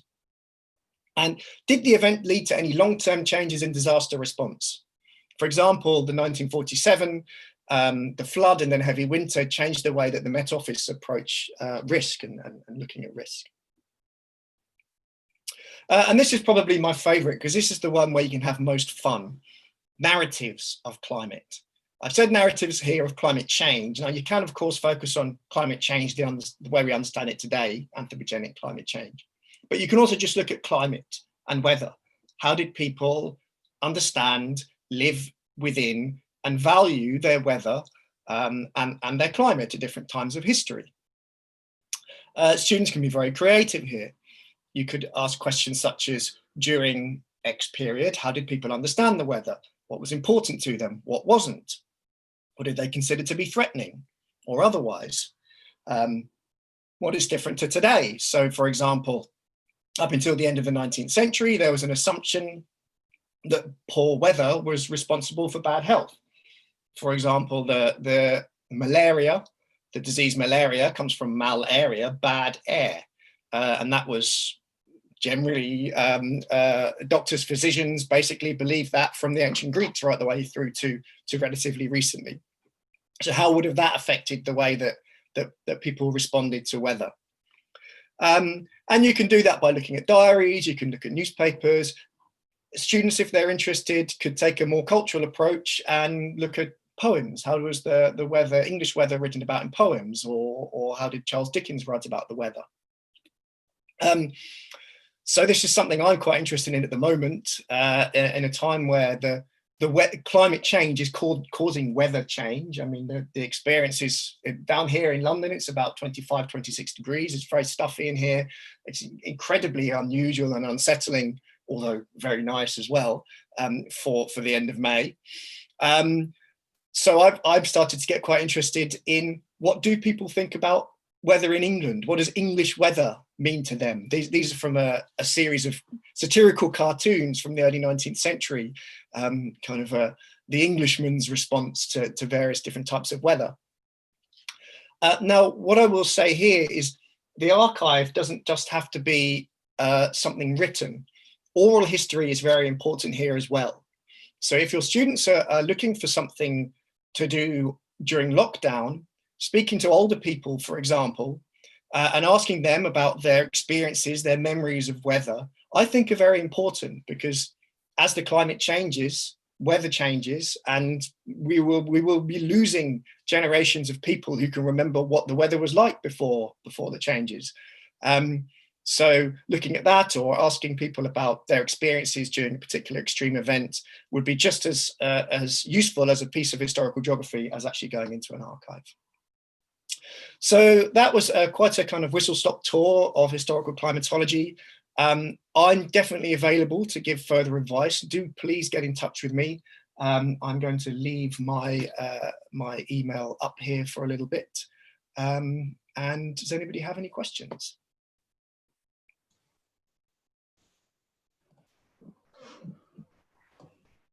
Thanks for that, George. I'm sure, can you hear me, George? Yep.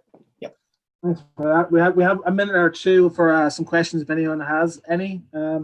If not, I'll ask as many questions as I like on archives, considering I'm always fascinated by them. Perhaps one or two questions for both yourself and David is in terms of the skills base for students of using archives and online archives. It's always a question I get as well. Is it difficult for students to work in archives or get data from archives? I was just wondering what your viewpoint of that is.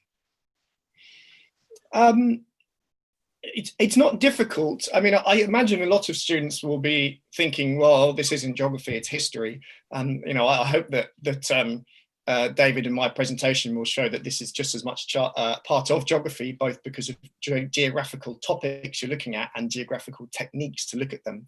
What I would say, the student will, you don't need prior skills to go into an archive, but you do need to be critical about the sources that you use. A student needs to be asking, well, this has been written down, but who was it written down by? Who was they writing it for? Why might they say one thing or another thing? Would this person be trustworthy? Might they be untrustworthy? As Mike has pointed out, everything is geography. Never forget that. I would agree with that. Those are really important critical questions. On a pragmatic level, I always suggest to my students to think about the amount of time it's going to take them to do the research and then to double it. Historical research takes a long time, and we're so used to getting instant gratification from the internet that sometimes actually sitting down and working through quite detailed sets of historical data takes time that we're not used to spending. So yeah, think about time. That's great. Just talking. That's a great segue about time. I don't know if either of you guys are around at 4:30. If any other further questions come up. Can be. Yep. Okay. Because timing wise, we need to move on now to Helen Adams, who's going to talk about talking. Hello. Thanks very much, guys. I've been looking at all those London maps that were brought up, that David brought up while I've been listening. Hello, everybody. A bit of change of pace and a change of tack. So I'm going to, let me just share my screen, cover quite a few methods in rapid succession now, all of which could be an entire presentation on their own. But what I wanted to do was give a flavor of the ways in which you collect data from talking to people. If you have any questions, that's my email address. If you want to follow up with anything that you don't get to ask in the chat screen. I think Kevin's going to be trying to respond to questions as I'm talking as well, though, so hopefully we can get through quite a few. So I saw that there was a question in the Q&A about methods books. And I think to the question of, how much guidance to give students, versus helping them versus not, doing the work for them. I think methods textbooks are a big part of that answer, because if you send, nobody likes learning methods because it's so abstract until you do it, right? You can't, but you have to do it, you have to learn it beforehand, otherwise you can't do it when you come to it. So anyway, I don't know how many textbooks that you have in the kind of schools, but I think I would recommend having, and these are a few of my favorites, to sort of, for students to actually just go and read how you do things, and then to figure out how they might do it themselves. I've put links in this PowerPoint that takes you to more details on the books, but I think definitely, as boring as they are to read sometimes, methods textbooks are the way to go. That's how we all learn, right? We read them and then you find yourself in the middle of Peru trying to implement what you read in a book chapter 6 months ago, right? But that's kind of how it goes. So I suppose the first thing I wanted to say is I'm basically talking about surveys and things like that, but talking to people is only one way of getting data about people, data on people. And, you know, I think George and David have done a good job in respect to sort of historical records. But, you know, there's so many ways in which you can collect data on people that don't involve talking to people. And I think sometimes, at least our first years, forget that. And there are a lot of people who don't really want to talk to people, and they'd rather be hidden away in an archive or in a library, or, you know, looking at photos or looking at pictures. And I think we should always bear that in mind, and that's as valid research and as interesting research as actually going out and doing interviews with people. Sometimes a bit more complicated to generate what's the data you generate from looking at, for example, a photo. But I think well worth bearing in mind, especially for students who really don't want to go out and chat to people. I, of course, are the opposite, and I love going out and chatting to people. And that's, you know, it's from my experience, a lot of this comes. So even when we start thinking about, okay, we want data on people, and we're going to talk to people to get those data, there are still a lot of ways in which you can collect data about people from people. They're listed here. So a kind of quantitative survey, you know, a kind of tick box survey is one way to do it. Semi-structured interviews is where you have a chat with someone. Narrative interviews, I mean, I shouldn't go through all these because I haven't really got time. Narrative interviews are where you ask someone about a particular event, and you ask lots of people about a particular event, and you compare the way in which they saw that event happening, which sort of tells you about their underlying beliefs and things like that. We've got focus discussion groups that I'll talk about a bit today, oral histories for the historians, and photo elicitations, one where you ask participants to take a photo, and then you ask them why they, you know, for example, a significant area, or Kevin brought it up, say, for example, climate change adaptation, you'd say, okay, take a picture of a place that's meaningful to you because of climate change that's changing. Or, for example, what George just brought up about talking to older people about the climate. But then you can get more involved and get a little bit more anthropological, and, you know, things like participant observation and ethnographies, where you're kind of taking part in something as well as observing it. Ethically a bit more complicated. But I think if you're in a non-contentious kind of setting, as long as you sort of, people are aware the research is going on, really interesting way to do research. And as we'll talk about later, allow students to actually really leverage the kind of experience they have from the own groups that they're part of. You know, you're an expert and you're already part of the group, so you're well placed to write about it. And then I think where research is going now is that we don't want to be, I mean, this is probably a little bit too advanced, but maybe not. You know, we don't want to be fly in, fly out, extract the data, publish on it, leave kind of people. So it's more about doing things in collaboration. So, you know, you get your students to work with a community organization that needs some data on something, and the student helps them create that data. So it's co-produced. You don't think up a research question and apply it to somebody or some group or some community. You work together to think up a research question that then, you know, the student, the academic, helps the community answer, which is where research really should be going. So there's been some questions about remote research and about COVID, and I thought about changing this entire presentation to be about COVID, and then I thought better of it, I think, because I think better to introduce you to the ins and outs of the methods face-to-face, to then be interpreted how you might do them over COVID. There's a history of remote data collection, survey research. You know, it's not a new thing in that sense, is it? How many of us answer phone surveys, or those ones that come through the post, or after you've spoken to a customer service representative, you get a text message. You know, I mean, probably more quantitative, less qualitative, but we've all provided data by distance. We're always filling in online surveys, right? I think one of the challenges with kind of the COVID research, one is the qualitative, because you can't get such a bond with people, you know, through a computer screen. But I think the other is ethical considerations, because sometimes they're just not as obvious if the person's not in front of you. But as Kev, you know, talked about, you know, that you've got to protect people's well-being, and you've got to avoid deception. And, you know, for example, if you were part of a Facebook group or WhatsApp group and you were collecting data through that, how do you make sure, for example, that it's informed consent, that people know what they're part of all the time online? So I think that's something to bear in mind. But Kev put the link up, and I think this it's a really amazing list of fieldwork options remotely. This doing fieldwork in a pandemic list. The link is there that you'll get with the slides, and Kev put it in his presentation. Really good. I just suggest you you go through there and read all the different potential ways in which you can make qualitative research remote. So I didn't put a timer on, so we're going to have to just hope that Kev shuts me up when I've spoken for too long. In this presentation, I'm going to go through 4 different ways of collecting data from people and just try and give you sort of my high-level messages about what you need to think about if students want to sort of engage with these methods.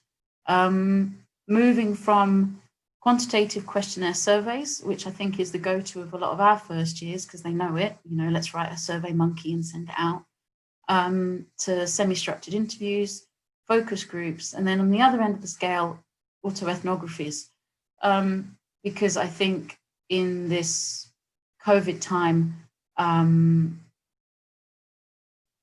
getting students to, when if people are still trapped in their houses and can't go out much, getting students to actually do an ethnography of the spaces around them might not be such a bad idea. So let's start with questionnaire surveys. So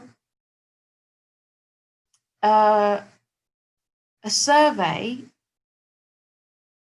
it's always one of my bugbears. The questionnaire is the instrument, the survey is the way you implement it, right? So you implement a questionnaire survey, and the questionnaire with the tick boxes is the piece of paper. The thing to remember here is it's quantity over quality. That's the whole point. It's quantitative, not qualitative. So you want high numbers of short surveys because the strength of these comes in the stats that you can do on them. Okay, so you want to try and avoid open answer questions. You want to close everything down into check boxes and options they can pick from, so that you just have numbers, that you come out with numbers. There's lots I could have talked about in terms of questionnaire design, how to write a good survey. But I think the thing to think about when you're implementing these with students is random sampling, right? So if you were doing a real questionnaire survey, you would do it, you would want the sample to be random, right? You would want to have a sampling frame, for example, maybe all postcodes in an area, you randomly pick postcodes, you randomly pick houses from those postcodes, and you randomly pick people from those households in order to have a representative sample. Now, in reality, students can't do that, or it would just, I think, take too much. And in reality, what are we trying to be representative of? We're not doing a survey. We're not doing a sort of health study to understand kind of hypertension in pregnant women across Bangladesh. That does the student. But I think what you need to do is get the student to think about what are they trying to be representative of, and even if they can't do it, how might they have done it? Okay, so if I'm interested in, I don't know, geography students, okay, and I do a quantitative survey, maybe you could try and find, they couldn't get as good a GDPR, right? But you try and find a list of all the geography students, and then you randomly sample from those, and that's how you would do it. Okay, so I think that for rigor, you need to get the students to think about what random sampling might look like, even if they can't do it themselves.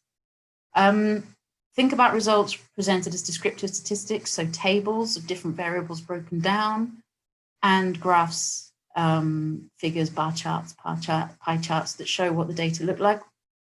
But then I also think about simple statistical analyses, like that's where the meat of this is. So you think, could they run some correlations? Could they do some tests for differences, so chi-square or t-tests, to try and say whether the 2 bars on their bar chart are actually different? So it's not just there's lots of one and not a lot of the other. They say, okay, that's a statistically significant difference in the 2 variables. I think that's what a good project would look like with these. And I think even if the student can't do stats very well, and You can never get stats right. Even if I submit papers to a journal, somebody doesn't like the way I've done my stats because they do stats differently. I think it's about getting the student to analyze their statistics in the context of the literature. So what does that number mean? If it's not statistically significant, what does that mean? So focus on whether they're able to interpret the outputs of their kind of statistical tests, and whether they're able to then put that in the context of other results in the literature. The question that always comes up is, how many is enough? And, if you're doing a quantitative survey, you really need to know something about the population. So usually, for example, if you're doing something on poverty, you would already know the incidence of poverty. So you would use that, what proportion of the population is under the poverty line to calculate how many is enough in order to be representative. Obviously, we're not going to do that. Obviously, a lot of what we do is exploratory, so there isn't statistics out there. And the formula online if you want to do it that way. So a kind of rule of thumb is 40 plus 10 surveys, 10 responses for each variable in your questionnaire. So if you had 4 variables, 4 questions in your questionnaire, that would be 40 plus 40, which is 80. So really high if you want to kind of get things right. Because what you're trying to do, and forgive me, I can't see your faces, I don't know how much of this is going over your heads, but if you're doing a quantitative survey and you're going to analyze that statistically, you want to have something in every box, which is what I'm trying to show here. So if you had, some variable that had a yes/no answer, some variable on job that had 3 potential answers, and you asked it to men and women of different age groups, you really want to make sure in each of those permutations that you have 5 cases. And that's why you need more and more responses, because otherwise you can't run statistics. If there isn't somebody with job 2 who answered yes, who's a woman aged 25 to 49, and they haven't got anything in that box, you can't run your statistics. So I think for students, it's normally just as many as they can do in the time, and as many as they can do to sort of run some reasonable statistics on it, which usually ends up, somewhere over 100, around 100. But they need to keep them short and sharp to get those numbers. Right, semi-structured interviews. So moving away from stats and quantitative, kind of a more qualitative version is that you have a conversation with somebody. You have 6 themes to cover. It's not like a tick box. You don't want this and this and this and this. You say, okay, look, I want to make sure I cover how they feel about the current, let's take the climate change one, how they feel about the weather now, how is the weather different when they were younger, worries about the future, priorities in life currently. I don't know if we're talking about climate change. And you kind of have these areas you want to cover, and then you kind of have prompts. So you say, well, what if they're not answering the right questions? What if they don't know what to say? Then you say, okay, well, has your grandchild ever? And you think of these things that you can prompt people with. I always say to my students, when you meet a friend after a long time, for example, certain things have happened in their life with their family or with their friends, or they've broken up with their boyfriend, but you want to cover those 3 things, but you can't ask them directly. So in that conversation, that's what you want to get out. And so you prompt to move the conversation to get those answers.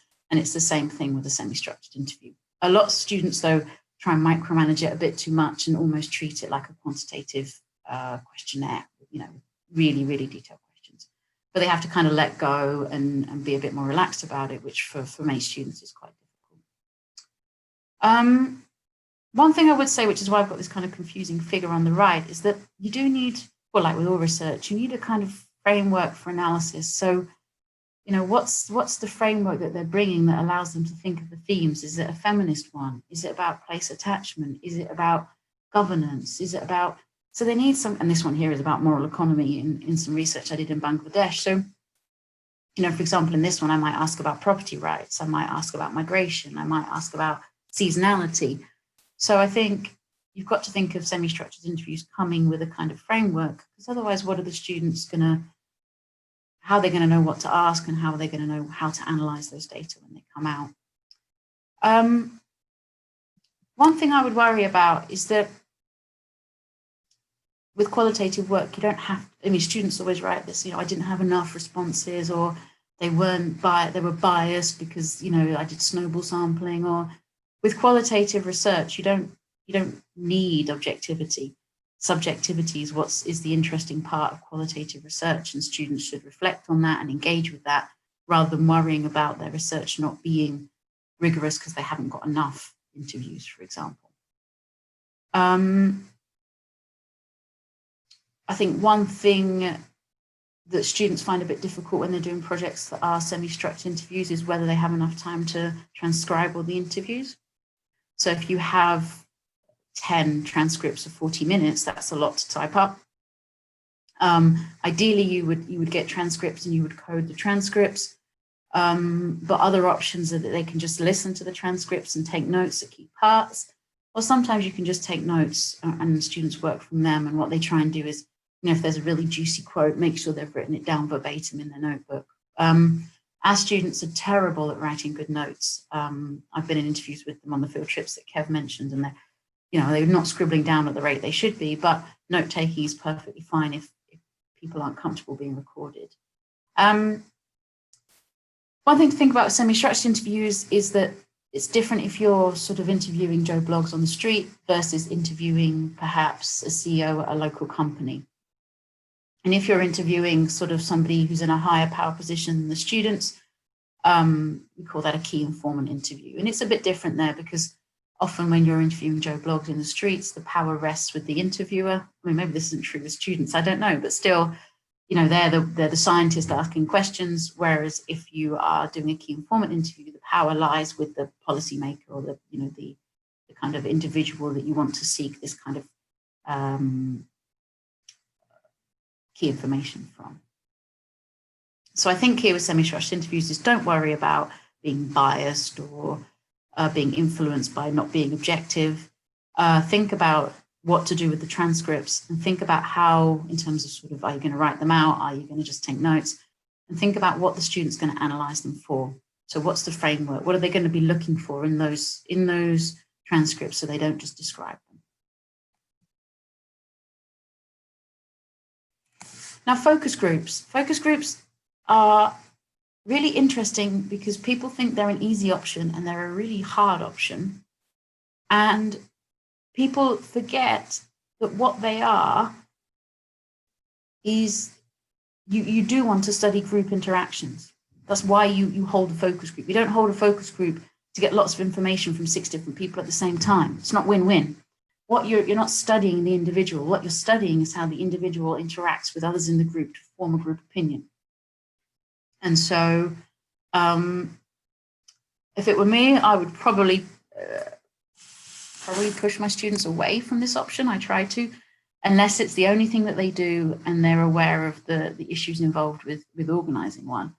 And if they're doing it to study the underlying interaction. So why do you do a focused discussion group? You do it to research the subjective reactions of group members to a stimulus put before them. What do you think about the nuclear power plant? What do you think about the hot May weather? What do you think about Dominic Cummings? And then you start to have, you have that kind of, forming, norming, storming, and I've forgotten it, those stages of group kind of cohesion. You come together, you argue, people dominate, other people are more quiet, you have to manage those interactions, but people change their opinions as other people say their opinions, and eventually you sort of come to some kind of group think or cohesion in the group in the way it responds to this idea. And that's what you're studying. That's what you're studying. You're not studying what every individual says, you're studying what the group comes to and how the group thinks about this. And I think if students understand that, and then that's fine, but I think don't try and steer them away from thinking about discussion groups as a way to collect data from 6 people at the same time. Because also, if you think about it, it's a very difficult thing to transcribe. You've got, 6 people talking over each other for an hour. How on earth do you untangle that audio recording, for example? So here we go. Yeah, use one when you're looking for interaction among participants, where you're interested in points of consensus and points of dissonance. You're not answering questions, you're addressing themes, which I think is qualitative research in general. Where you're happy for things to go off-piste a bit. people might start talking about something completely different. I mean, you've got to bring them round if they go too off topic, but it's about how meaning is created through interactions with others. So it's really relational. That's why you hold a focus group over, I think probably over contentious things, right? People hold them over planning wind farms and things like that, for example. What do you think about the new wind farm development? On a more practical point, I would say, yeah, I mean, you're looking for 6 people talking for an hour. The researcher is a moderator, so they have to sort of facilitate this discussion. Usually they would have a note taker who's noting down when people are saying different things, so you can match it to the recording and to manage the recorders. As I said before, transcribing gets a bit of a headache because you've got all these people talking over each other. And they're difficult to set up. You've got to manage to bring 6 different people together at the same time. And you know, what kind of focus group do you want? Do you want all women aged 18 to 21 who are studying geography? Or would you like a cross-section of society? So elderly people and young people, and, you know, so I think the composition of your focus group matters as well. And running one well so that one person doesn't dominate really takes skill. So they're great. I love them as a method. I think they're actually a really advanced method that takes an awful lot of planning and an awful lot of skill to implement well. And I think people don't realize they're actually about the group interactions, or at least our students don't. Well, I keep trying to tell them, but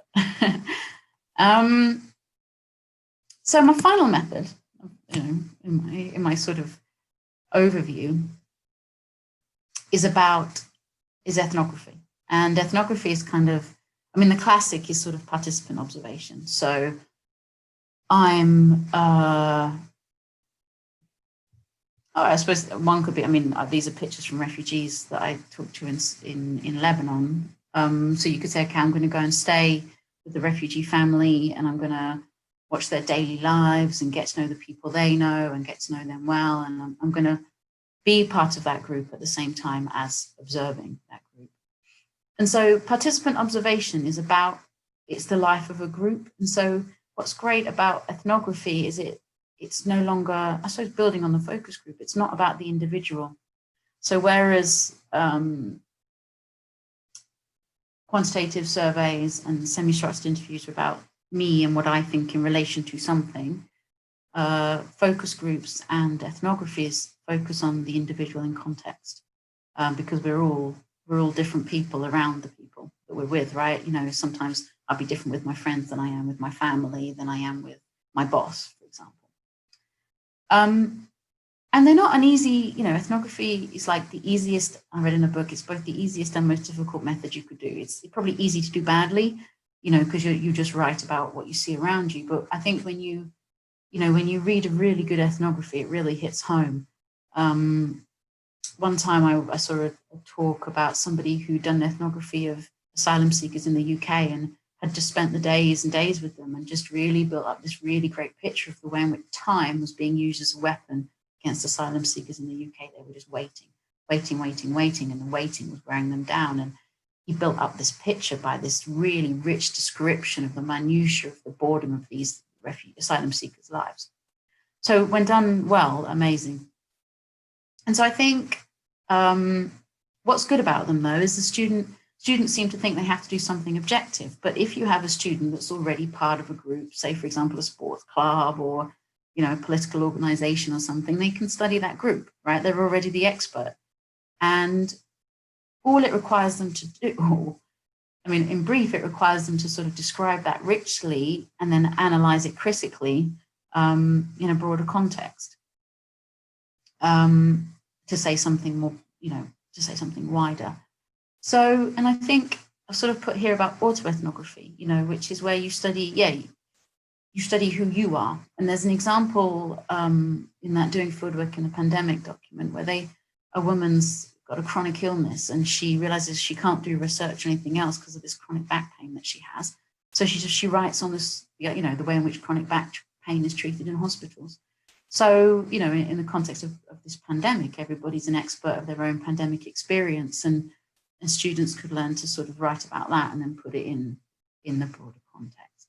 So yeah, again, tricky. I couldn't do them. There's no way I could do one, but some people are, you know, more creative and are good at sort of, you know, writing out these kind of narratives, and this is a method that might be suited to them. So I'll conclude there. I mean, what I've done is try to, and I know I've gone through it quickly, but that's why I've got quite a lot of words in the PowerPoint, so you can go back to it, is to outline the kind of things to worry about and not worry about when students are implementing these 4 methods. And first to highlight, don't get too hung up on, or don't let the students get too hung up on interviewing people. You know, they could go and do discourse analysis or content analysis or a policy analysis or a visual analysis, and they don't have to go near people. And, you know, there's lots of, you know, great people who write, you know, contribute without collecting data from people. But we seem to focus quite a lot on that method because I think we've experienced it ourselves. There are lots of ways to talk to people, which is what I've tried to highlight in this talk. Some of them are more focused on the individual, others more focused on the individual in the context, about group dynamics and interactions. And remote research is really doable. So if you'd have a look in that document, you know, it's really just about, you know, using the telephone instead of using face-to-face, perhaps using WhatsApp to ask questions, you know, which is, I've been discussing this with a student at the moment. You know, she wants to do interviews with people in Jamaica. And, you know, you could just ask the question on WhatsApp and they could record an answer. You know, there's nothing wrong with that. Then you've got it recorded, they can answer at their own time. Sorry, this is me miming into a WhatsApp, you know, into my phone. So you lose obviously some of that human connection, but I think you've just got to think about, okay, how can we replace this? Doesn't have to be, you know, it can be asynchronous. You know, you could do it like people, you know, when people send emails with questions and the person responds to them. That's fine. It doesn't have to be at the same time as a conversation. The conversation can take place over a few days over emails, and that's completely fine. So I think it's just about being creative and just justifying things and trying to show rigor where you can. But just to summarize the 4 key approaches, questionnaire surveys, I think here it's about quantity. So you need a short survey, lots of closed questions, lots of answers to choose from, nothing open. And you need to think about, can the student really deal with making figures, statistics, sort of summary statistics, so tables, crosstabs, and can they think about testing the difference between 2 groups? And that's where you start to get some fun stuff out of the stats, rather than the open answer questions that just lead to a kind of messy survey. And I say that from someone who's tried to combine quant and qual before. Semi-structured interviews are about, you know, you go in with set of themes that you want to look at. You're interested in what that person thinks. You interview lots of people and compare how they differ in what they think and what that means. Draw out the wider meaning from that. Probably one of the most simple, I would say, because you don't need a sampling frame. You don't have to worry about whether you're representative of anything. You're talking to the people and you're representative of the group of people that you're talking to. Obviously, you want to, you know, if you're interested in pregnant women suffering from, now I've gone down a dark path, suffering from domestic abuse, you know, you want to make sure you're reaching a wide variety of those women, younger, older, middle class, lower class, working, non-working, but you don't have to be representative in that same way. And I think they're easy enough to sort of transcribe, if not transcribe, then take notes, record, listen to the recordings. Focus and discussion groups are great, but I think the student has to go in knowing that they don't have to organize that many, but just organize them well. And that they have to analyze them, or they should analyze them for the interactions and the consensus and the dissonance that's in them, not necessarily what the people are saying. And I think students fall too much into looking at what the people are actually saying. And then ethnographies, where you actually build on the strengths of the individuals and the groups that they're part of and get them to study their own worlds. Again, ethical issues about deception and informed consent, but a really good way for students right now who perhaps can't get out to really reflect on where they are and what that means in wider society and the future. So I'll leave that there. Hit me with your questions and I'll answer as many as I can. Great, thanks for that, Helen. Not sure how long I talked for in the end. Probably 5 minutes. No, you're fine. You have 13 minutes left of that slot, so you can ramble on for more 13 minutes. Not ramble on, but if anyone has any questions, let me know. I'll pop them up and I'll ask Helen. If not, I will just keep chatting with Helen, which is what I do on my everyday basis. One question that usually pops up, and you dealt with it you kind of touched on it, but maybe to expand on it a little bit is these methods are always, I mean, we deal with them quite often, but the challenge is often with the students is dealing with the analysis of that and the presenting of the data itself. So looking at those methods, what do you think some of the challenges of the analysis are? I know you touched on it a bit. But, it's a really good question. And I think the first thing I ask my students is, what do you think the results section is going to look like? And they never really know what the results section is going to look like. I think you'll know this, they go to is bar graphs, even if it is qualitative work. So a lot of students panic and they make quantitative data from their qualitative data because they don't know. So I think, quotes, I think the first thing you think about is, okay, you're going to need some quotes that you're going to analyze. And then what are you going to analyze that's what I say to my students. What are you going to read these interviews for? What are you going to look for in these interviews? And that's where these kind of themes from the literature need to come out strongly. So, and it can be a quite simple idea, management literature says there's 3 ways in which institutions change. I'm going to look for evidence of these 3 ways, but you have to have something before you go in. I mean, unless you want to do grounded theory, but I think grounded theory is to descriptive dissertations should be avoided. I mean, grounded theory, for those who aren't aware, is you let things emerge. So you let ideas emerge and then you investigate them a bit more, then you alter your idea and then you let more emerge. It's kind of associated with ethnography and being in the field for a long time. But I think for undergrads, it just means a lack of focus. Or for A-levels, probably just means a lack of focus. So I think analysis, I think they really should know what they're analyzing their data for before they collect it. I think that's an important point, and an anonymous attendee has a question along similar lines, is especially with surveys, and I deal with surveys with yourself quite a lot, is that students really need to know what way they're thinking about presenting those answers before they even write the questions, because the questions are invariably linked to how they present the answers. So what type of question should they be scaled? Because that has an impact on the analysis. And quite often I've experienced students don't think about that enough. And then when it comes to their analysis, they actually can't do it the way they want it to. Yeah. And it's a bit cheesy, but I always say research is like it's a good golf shot. It's all in the setup. Yeah. So, a lot of our students go to the field too early, come back, read, really realize what it is they want to do, but then realize they don't have the data to do what it is they wanted to do. And so I think it's about holding students off with data collection till they really know the kind of idea, like you say, the questions that they want to answer. And that's why I think not only people do pilot surveys and pilot interviews and sample, but actually doing analysis from that pilot data, I think is often a step that's missed in thinking about that. Just a few questions here. One was actually from David, just talking about some of the online survey options that could be available to students. That can be useful. So I don't know if you have an idea of some of those.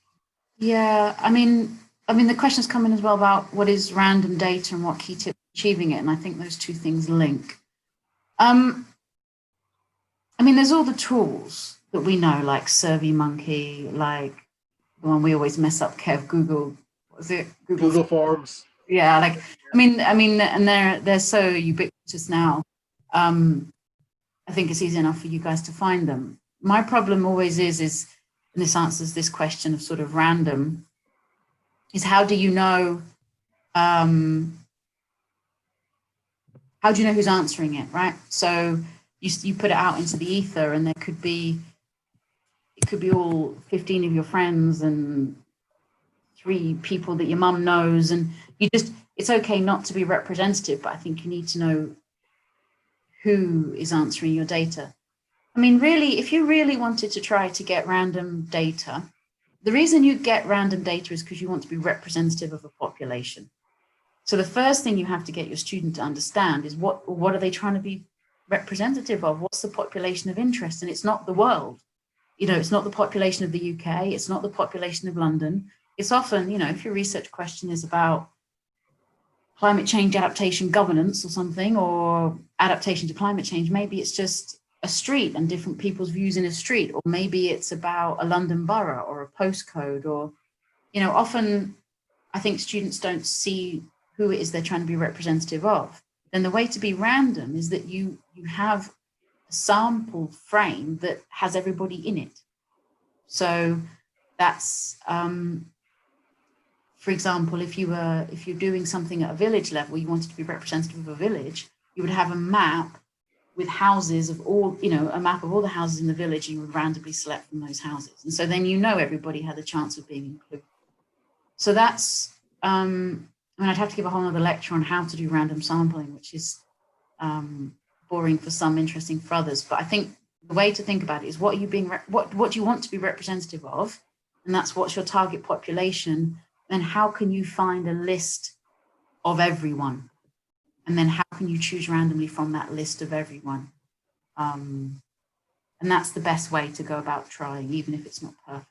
Yeah, and to add to that, that doesn't just go for questionnaires. Things like interviews. I spend a lot of time with students going, well, who are you looking to represent, and what voices do you need in interviews?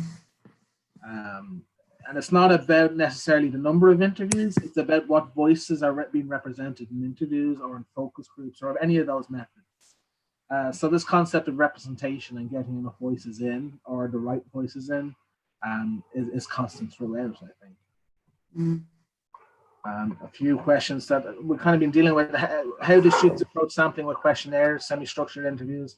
Always seems weak in the non-examined assessment. Random opportunity sample seems to be the go-to one, but it just seems that that's because of fear who stops. Our experience in first year is very similar. Yeah, and I don't think it matters. That's what I was trying to stop. Okay, it does matter, and Kev's right. You know, ideally you would say, okay, I'm going to try and be representative across the population. You know, I'm going to basically try and get a range of views, right? But I think the way to think about it sometimes is about diminishing returns.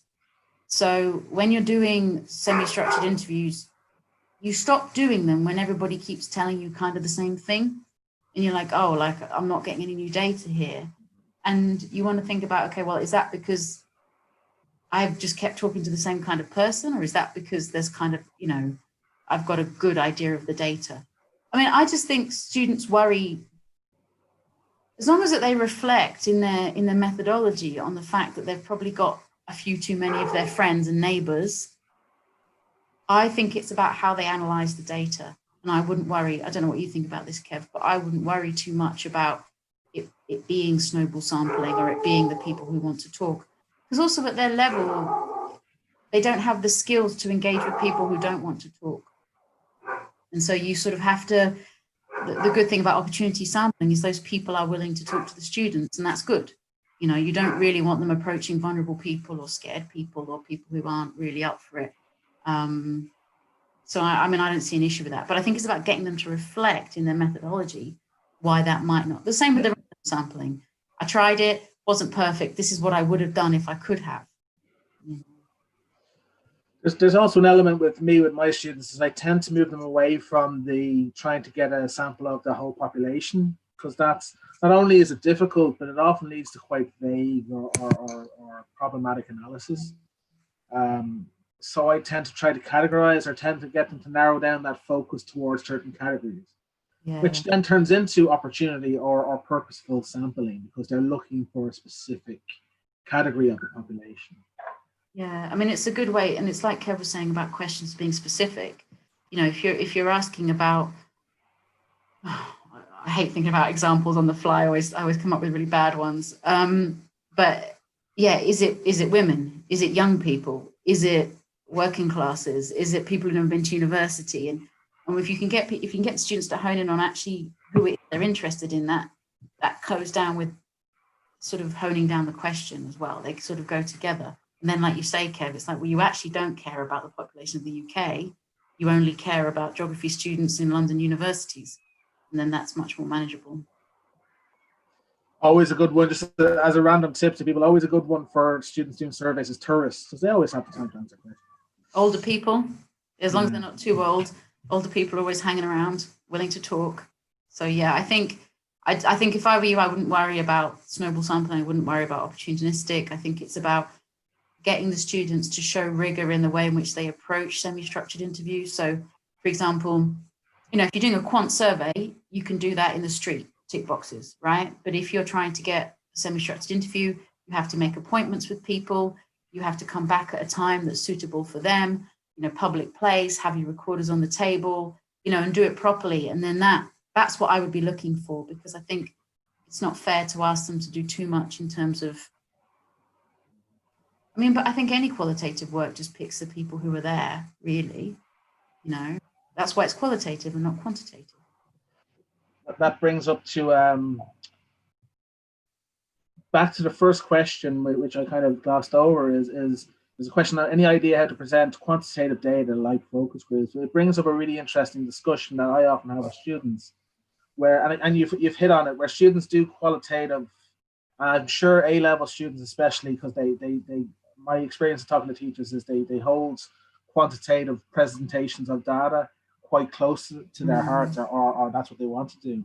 So quite often, and the experience I have is, you might have people doing qualitative stuff like interviews and focus groups, but then forcing that data into quantitative graphs. And I don't know what your views on that are, Helen. Yeah, and I brought it up before. I think that's it. So I think if your data is numbers and it's quant, which would be from a survey with closed answers, then you really are, for the sort of students less comfortable with stats, you would be thinking about graphs, bar graphs that compare different variables and tables that compare different variables. I think for the other students, you'd be thinking about their ability to carry out stats and to show them in what they mean in real life. So could you do a correlation? Could you do a correlation to check whether something is significant? Could you run a test for difference? And then that would be written out. There wouldn't be anything to show in the text, but you would show that they'd done this correlation. For qualitative work, it's really, I think it's the easiest way to think about it is quote, analyze, quote. And so I would get the students to think about what's the narrative they want to present, and think about what quotes from their interviews allow them to say, to sort of make that point. And then, but to not have quotes do all the work. You present a quote, and then they have to work for a paragraph or two to analyze and contextualize that quote. Because sometimes you see just quotes this long and no interpretation.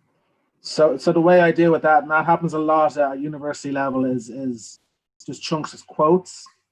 So the way I often deal with it is to make students realize that the quotes aren't the result. It's the themes or the discussions are actually the result, and the quote is just evidence that backs up that analysis. Often students will jump on the quote as the result, and so that backs up your result.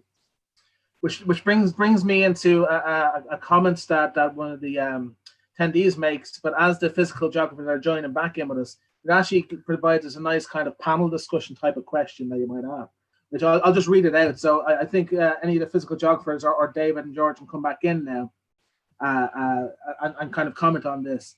So that the comment is from Tom. That's why the idea of it being inquiry-led feels a little misleading, as you're really revolving it around how you can analyze the data to come to a pleasing conclusion. And as he says, especially for A-level to fill assessment criteria.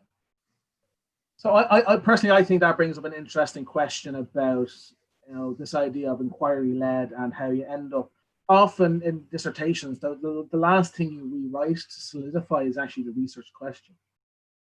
So I know I started off talking about research questions and getting a nice specific research question, but often what I'm dealing with students is what I call a working research question, which can adapt as you find results. And results can not invalidate, but certainly can change the research question. And that's the nature of research in general, I think. I don't know what your views on that are, Helen. But. Yeah, I think so much. I think students are so driven by, because all we know is this kind of positivist scientific way of being objective and things have to emerge. I think the thing with geography, and especially human geography, is that's not what it's about. It's about interpreting different people's versions of reality. And I think always there's going to be your own I think it all comes down to this kind of this need for things to be objective when they don't need to be objective. They need to be rigorous and they need to be reflective, but they don't need to be objective. And so I think sometimes, I mean, I always think about it in terms of if you've got a framework and you apply it, aren't you just going to see what you wanted in that framework, right? So if I look at things from a place attachment lens and sense of place, well, that's what's going to come up. But the point of a framework is then that other things emerge as well. And that's what I think a lot of this is about, is that stuff comes out that the students weren't expecting. And that's where the findings really emerge. So I think we have most people who've transferred back in from the physical session now, or they might be still transferring. But I don't know if the panelists want to make themselves visible and mics on. So if there's any dealing with any other questions, that we have an open Q&A session if any of the attendees want questions. If not, I'll just keep asking really annoying questions and see what my panelists will respond to. So maybe even to start off, before we get the ball going, it's always interesting, and I always find it interesting when colleagues, even just if anyone wants to give some ideas about any kind of challenges at university level, challenges they face in their supervision. What do they think their biggest challenges or obstacles or difficulties in supervising these projects tend to be? I don't know if anyone wants to jump in and kind of respond to that very broad question. I'd say that the biggest problem is that students want to do too much. They seem to think that often, this is certainly true with our students at all levels, including master's students, that if your question isn't kind of what's everything about climate change, what's everything about gentrification, it's too big. Whereas actually, often the best projects are really quite narrow in scope. So I'm going to interview 10 people in depth and find out what they think about X. Or I'm going to do a survey which is really specifically focused on quite a narrow topic, which you can look at in 10 questions. These are often the best because they're easiest to design well, and they're easiest to analyze well. And as Helen was saying, that's far more important than, I mean, these are relatively small projects. You can't answer big questions, but you can approach the question well and you can analyze it well, and that's what's really important. I just wanted to add to that I think that the challenge is they think unless they have a big question, they can't possibly fill the number of words that they need to fill. And that's when you've got the right question, when it's small, it actually ends up being surprisingly easy to, I mean, that's a PhD, right? It's like so narrow, but yet you've written 80,000 words or something like that. So I think that the problem with big questions is you get very superficial answers. And that's the main problem that I see. Yeah, David? I often get asked the question as a historical geographer, the past isn't relevant, so I can't study it, or it's not valid. And of course, one of the things about the past is that you can actually access way more data sometimes than you can in the present, because everybody's, well, depending on how far back you go, everybody's dead. So you can actually get some really personal information. And a really good example of that is the current pandemic. There was some great studies of the Spanish flu that compared death rates in 2 different cities in the United States and looked at the different measures they took. This was published a few years ago. The data had already been made available. And they found that social isolation was the key to reducing the impact of the pandemic. And that was based entirely on historical research going back to 1918. So yeah, the past is relevant. It's the questions that are really important. I'd support that, and also adding to George's comment, the real challenge is getting students to narrow down. They want to solve the biggest environmental challenges of the time. So I often start off saying, well, there are whole institutions trying to do that, and they've been trying to do it for years. So, let's focus in on a tiny part of that you can really do in the short time that you have around everything else. I think the other issue is last minutism in some students, at least. It's, I don't want to make a decision now. I'll leave it till later, and I'll keep my options open, and you know, I'll collect all the data towards the end, and that can be a problem too, because it does need time to get this right. You want to come in there on that, Helen? Yeah, I think that's a really good point. And with that question on what's a good human investigation,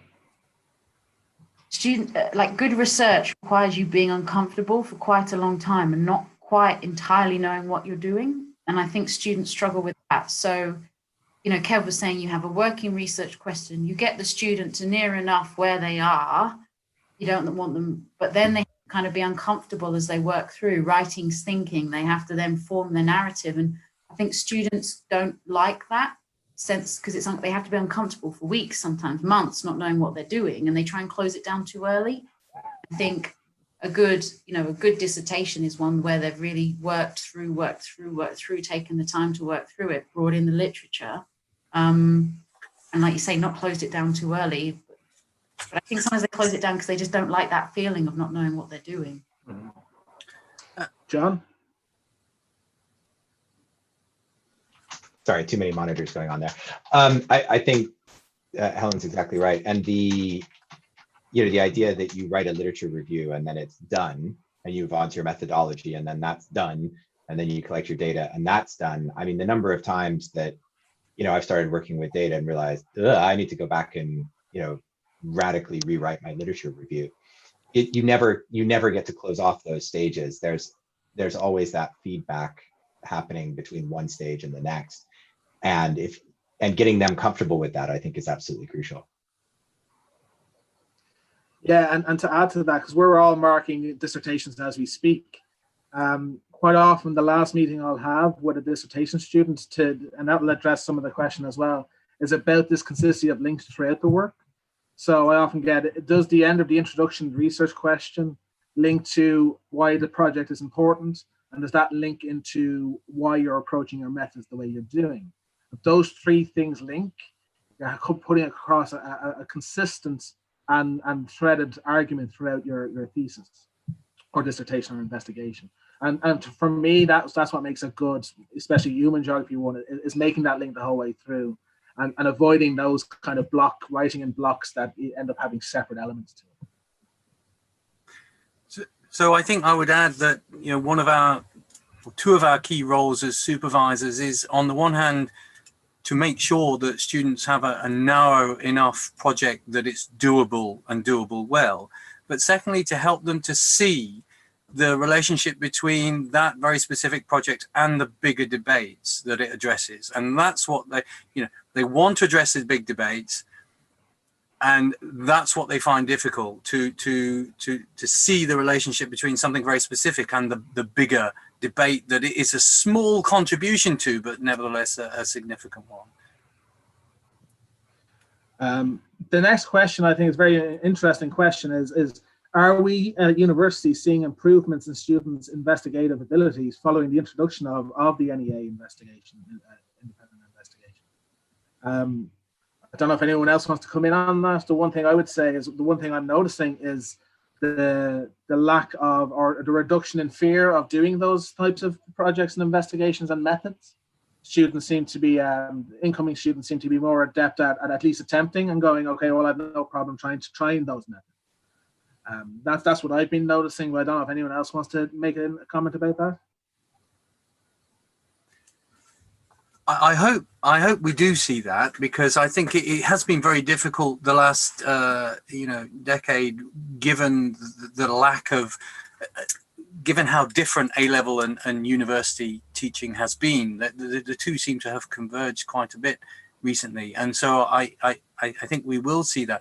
We've certainly, I think, seen some students who, right from the start, are much more capable of running with it than we would have done previously. It's not all students, but it is some. So I think it has made a difference.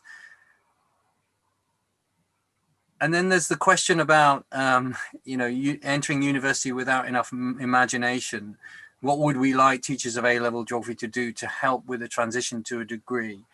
I think the challenge that students have with doing a degree is on the one hand, the sort of the self-discipline of, you know, the lectures and the classes and the practicals and so on are a framework and send you in a particular direction, but you need to do a lot more on your own.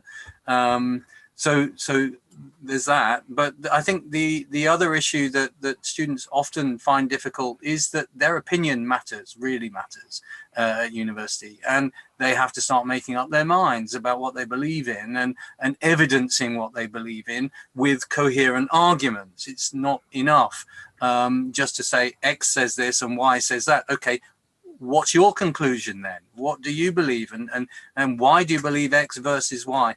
And I think, you know, that's what we try and do, of course, at university. But having students who've already done some of that, which we do of course see, is always helpful. And just to add to that, or expand on that a bit, is what you often see with first year students is, how do I get a good mark according to the marking criteria, which comes from, as someone pointed out earlier on, comes from the A-level criteria, or comes from other reasons, where we're going, well, it doesn't really matter what that kind of criteria is. We're looking, as Mark says, to get your opinion, and that kind of critical process involved. But that comes from different things such as criteria. So there's more questions. To what extent are you seeing students with GIS experience coming in from school? I don't know if people like John and Mark, who are more attuned to the kind of GIS elements, want to respond to that. So I've been teaching a little. I mean, it's been a couple of years since I taught any second year GIS, but obviously I teach second year programming. So in Python, and I would say, you know, we always get a few students who have, for various reasons, taught themselves some aspect of this, but for the most part, I haven't noticed kind of a huge uptake in terms of GIS. Mark has maybe seen more on the purely physical geography side than I have, but on human geography, I haven't seen a huge change. Maybe Chris wants to come in after, but I think there is always a little bit of reticence with students around GIS and all technical things, really, because it's there's this view that it's more difficult, and that has been true in the past. I think that, you know, these technical things have always been a very steep learning curve. That has changed with you know, open source software, much greater variety of software, much greater use of GIS, web-based GIS, and so on. And that's the same for the other technical parts of the subject as well. They're now much more, much simpler and much more comfortable for students, although that may still not be their perception. Chris, do you have anything to add there? We can't hear you, Chris, sorry.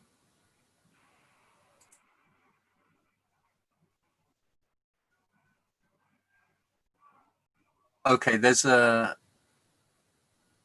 one here. Engaging students who lack motivation.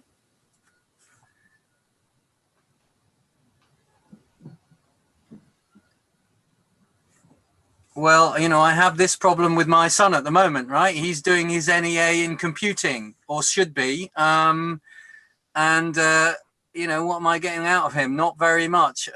So I think it is problematic, but I think getting family involved, getting friends involved as you can with these sort of more home library, you know, online garden type projects that we're having to do now, I think is helpful. You know, I certainly appreciate it when the school tells me what my son is or is not doing on his NEA.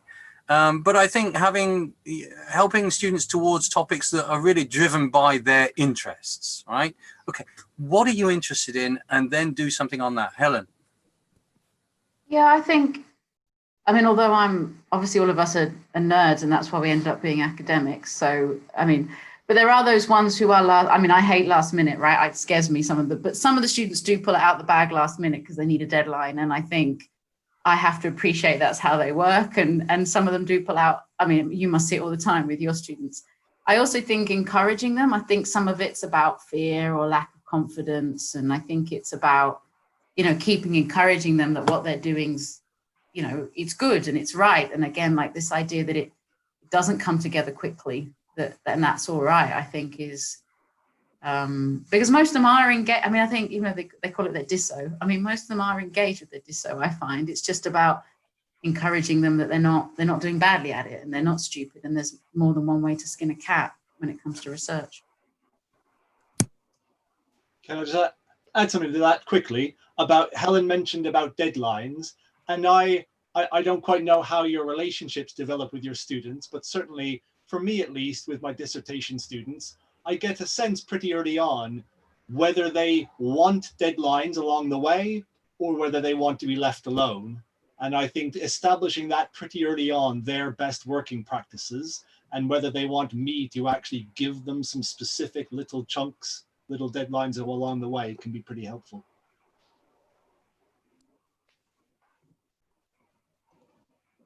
I was just going to say, I think one other technique that can be helpful is the idea of, in a sense, always, getting them to write short, even 2 or 3 paragraph, like, okay, so what have you read? How's it changing your thinking? Like a short reflective piece or a short summary of something that they've read that they've found stimulating, so that in a sense, they're not staring at a blank page saying, how do I start writing my NEA? Because they'll spend months writing the perfect introduction only to discover, 3 weeks later that it's totally the wrong, topic. It's much better that they have lots of stuff that they've already read, already written, that they can then start cobbling together into, something, or, oh, that paragraph's really useful for, for my literature review. Oh, this was really helpful for thinking about my methodology. That's what I should be focusing on. So I think that's another way of kind of dealing with the anxiety around writing, 3,000 or 4,000 words when you don't know where to start, is, well, just start with this little, what newspaper, what have you read in the news recently that you think is relevant, or, read this article and come back to me with a short summary. I would. Go on. I think David had his hand first. Sorry, I think, just picking up on something that Helen said, I think we often overestimate the confidence of our students. When they're going into something that they don't know and they're frightened of getting things wrong, they often are very underconfident. And so I think having that conversation where you give a lot of praise and you say, not yes, but yes, and have you thought of this? So actually, attitudes that promote a sense of inquiry and confidence, I think, are really important at early stages of dissertation and anything you start out from. So that's what I would say. Helen? Yeah, and building on that, I think it's about, I personally for a long time thought there was a right method. I thought, and I thought there was a right, there must be a right method that you have to do for this question, or there must be a right question to ask. And I think it's about stressing to students how research is all about the individual, and the beauty of academia is that we all think differently and come at things differently from our own strengths, and encouraging students to see that it's not like everybody has to do a quant survey of a particular question. That's not the right way, and I always tell my students, one of the best master's dissertations I've ever read was on 2 photos. She got up in the 80s, I think nearly 90. She did it on, Earth from space and moonwalk or something, or whatever it's moonrise or whatever it's Earthrise and Earth from space, and 2 photos, and so it's about encouraging like individualism and students seeing what they've got something to bring to the table, which sort of supports what David was saying.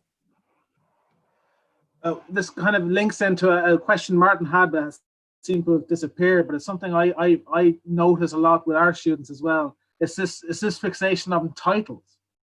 I don't know if any of my colleagues here have this experience as well, that students tend to fixate and spend so long on the title of the project. And how do we deal with that? Well, I spend a lot of my time, as you've already noticed from the first session, talking about research questions and moving away from titles. But we find that a challenge as well, as you can see my colleagues from nodding along. So I don't know if anyone wants to comment about their experience of trying to move students away from fixating on titles. I'm responsible, I think, for the question disappearing, so I'll briefly repeat it. The title is not important. I mean, it's important, but for most of us, I think it would be one of the last things we write. Often a paper, even the very last stage of research, writing it up, the title will often change 2 or 3 times while we're writing. So the title really isn't important at all. The topic is important. It's David was going to add something. I'll step back. It's not about titles. Anybody wants to come in on titles? well, I always focus very much on getting a very clear aim, right? Unless the aim satisfies me in terms of clarity, I don't allow the student to move forward. And the aim has then to be followed by a series of objectives, which are the means of achieving that aim.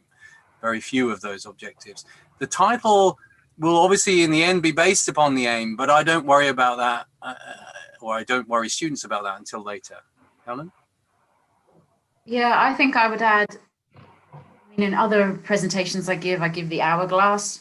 And I think Mark brought it up in that you're solving a tiny little piece of a much bigger puzzle. And to me, it's not so much about, obviously the aim as well, but it's about the opening gambit. Like what I would get students to worry about more is, what are you opening your dissertation with? Because that's the focus of your dissertation. That's where the contribution lies. So I always say to them, like, this individual piece of research that you're doing could make a contribution to so many of Kevin's, what did you call it? The topic. Like I could look at place attachment, but it'd be about gentrification. I could look at place attachment, but it'd be about psychological well-being. I could look at place attachment, it'd be about climate change, or migration. And so it's about getting the student to think about, where is my work making a contribution? And that's the opening gambit. And that to me is sort of as tricky, if not more tricky, than the title. Yeah. So I think it's just time to kind of cover just quickly 2 questions that I think are important. One is from Mike: how do we deal with complete about turns or a change in topic completely, especially with quite short on time? I think that links in. I have no problem with students changing their topics, but often it's about methods, and then the limitations I was talking about with regards to questions and answering. Suddenly the limitations in time and what you can do limits what they can do. I know Chris wants to come in on this. And Chris is. Can't hear you, Chris.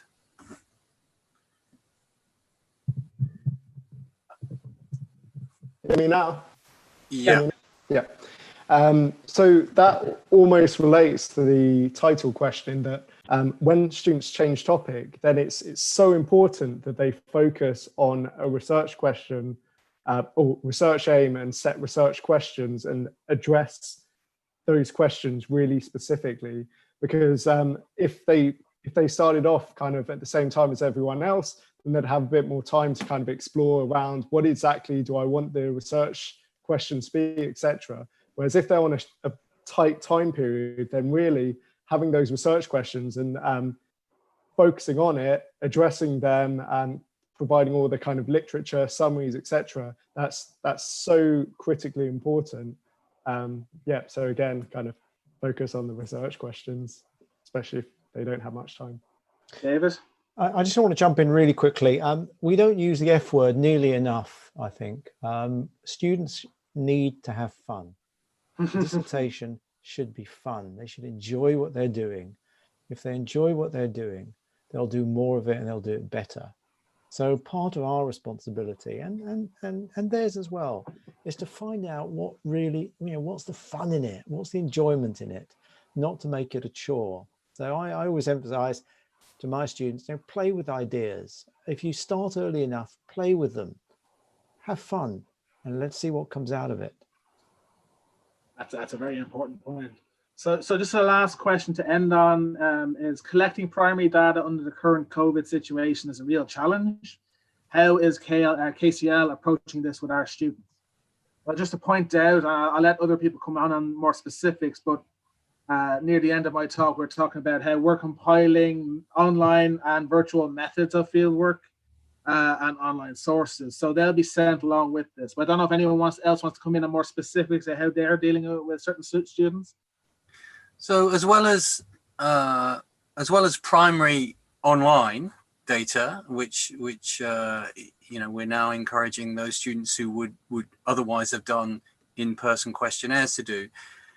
I think, during lockdown, it's important to recognize that if you have access to, for example, low-cost sensing or GIS, these are lenses through which you can look at data or look at an environment in a very different way, so that you can actually do science, in your house, thermal environment, humidity environment, all sorts of things, volatile organic compounds, noise, or in your garden, in a plant pot, in an allotment, all of these sorts of things, and answer fairly sophisticated research questions that contribute to bigger questions that way.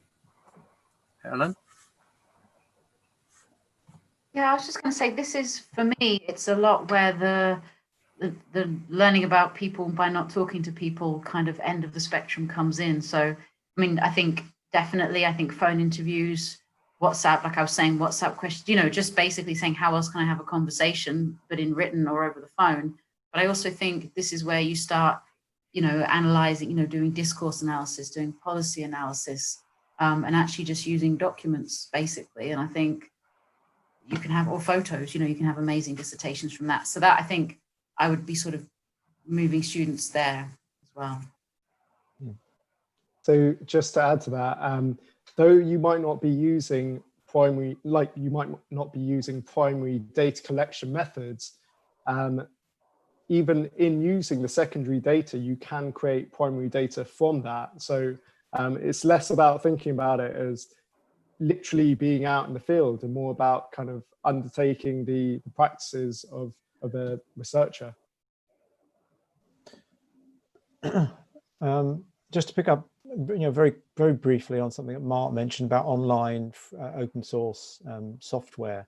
I mean, sometimes we need to develop new skills to access online data that we otherwise perhaps wouldn't even think about. An example of that is, I'm looking at health in the 19th century. We're using parliamentary papers of people who were forced to retire because of ill health. And we're using optical character recognition to extract spreadsheets, which allow us then to begin to plot places which had greater levels of ill health. But we need that kind of software expertise. So it's important to develop new skills if you're going to do research in new ways as well. Did you have something to add to that, John? Yeah, I was going to say, I think there are, people are freely sharing immense amounts of information about themselves through Flickr, Instagram, etc., blogs, tweets. I mean, there's a gigantic, often ill-tempered conversation being carried out on Twitter. So, and geographical information is embedded in a lot of that through profile information, tags about location, things like that. So I think there are lots of opportunities to, in a sense, we all need to use our imagination about alternatives. So, without all of you as the audience, this could easily be an online focus group, WhatsApp interviews, things like that. I think there are lots of potential translations. Obviously, the experience will be a bit different. But one of the things that I talked about in my talk is you can also take this sort of big data, big social data, and look for ways to make it small. So by zeroing in on things that relate to a particular area, a particular topic, and things like that. So I think there are a lot of ways to kind of think laterally, which is one of the things that our students struggle with. Sometimes it's things that we as staff struggle with, but I think there are opportunities that are there to kind of do some really creative, innovative things that will be genuinely new. And so hopefully you all feel sort of empowered to do that. I've made perhaps a final point that we haven't really said is this idea that actually all of us over the last 2 months have had discussions with hundreds of our own students who've submitted the proposal in March or in April about a dissertation they planned to carry out and now can't. So we can all certainly empathize. And what I found, at least personally, is that they were just anxious. But when we started talking about what they could do and how they could adapt their project, actually, I don't think for any of my students, we've altered their core aim. We've just tweaked how they're going to go about getting the data and what they might sort of find out down the line. The methods they might use are clearly not going to be field-based or lab-based, but they were just anxious because they were suddenly told they can't do what they wanted to do or what they'd written about. But as soon as we started talking about it, actually, for me at least, yeah, it's gone okay, and they just needed to get past that initial barrier. Absolutely. So just to, I'm going to have to end it there because we're out of time. Just to briefly answer one of the questions there is, we'll be putting everything into a pack, including this video link on YouTube and the different sources and links available. And they'll be sending out in the next few days to anyone who had registered as an attendee. And then that just leaves me to thank every one of our panelists for taking their time today, from wherever they are, from their homes, to help us out with this webinar. And thanks to participants and attendees for joining in. And please do email back when we send out that information, any feedback you have or any future sessions you think we'd like to put on, or anything you'd like to cover. So thanks everyone so much for attending and presenting. So hope to see you again soon. Goodbye. Bye, cheerio. Thank you, Kev.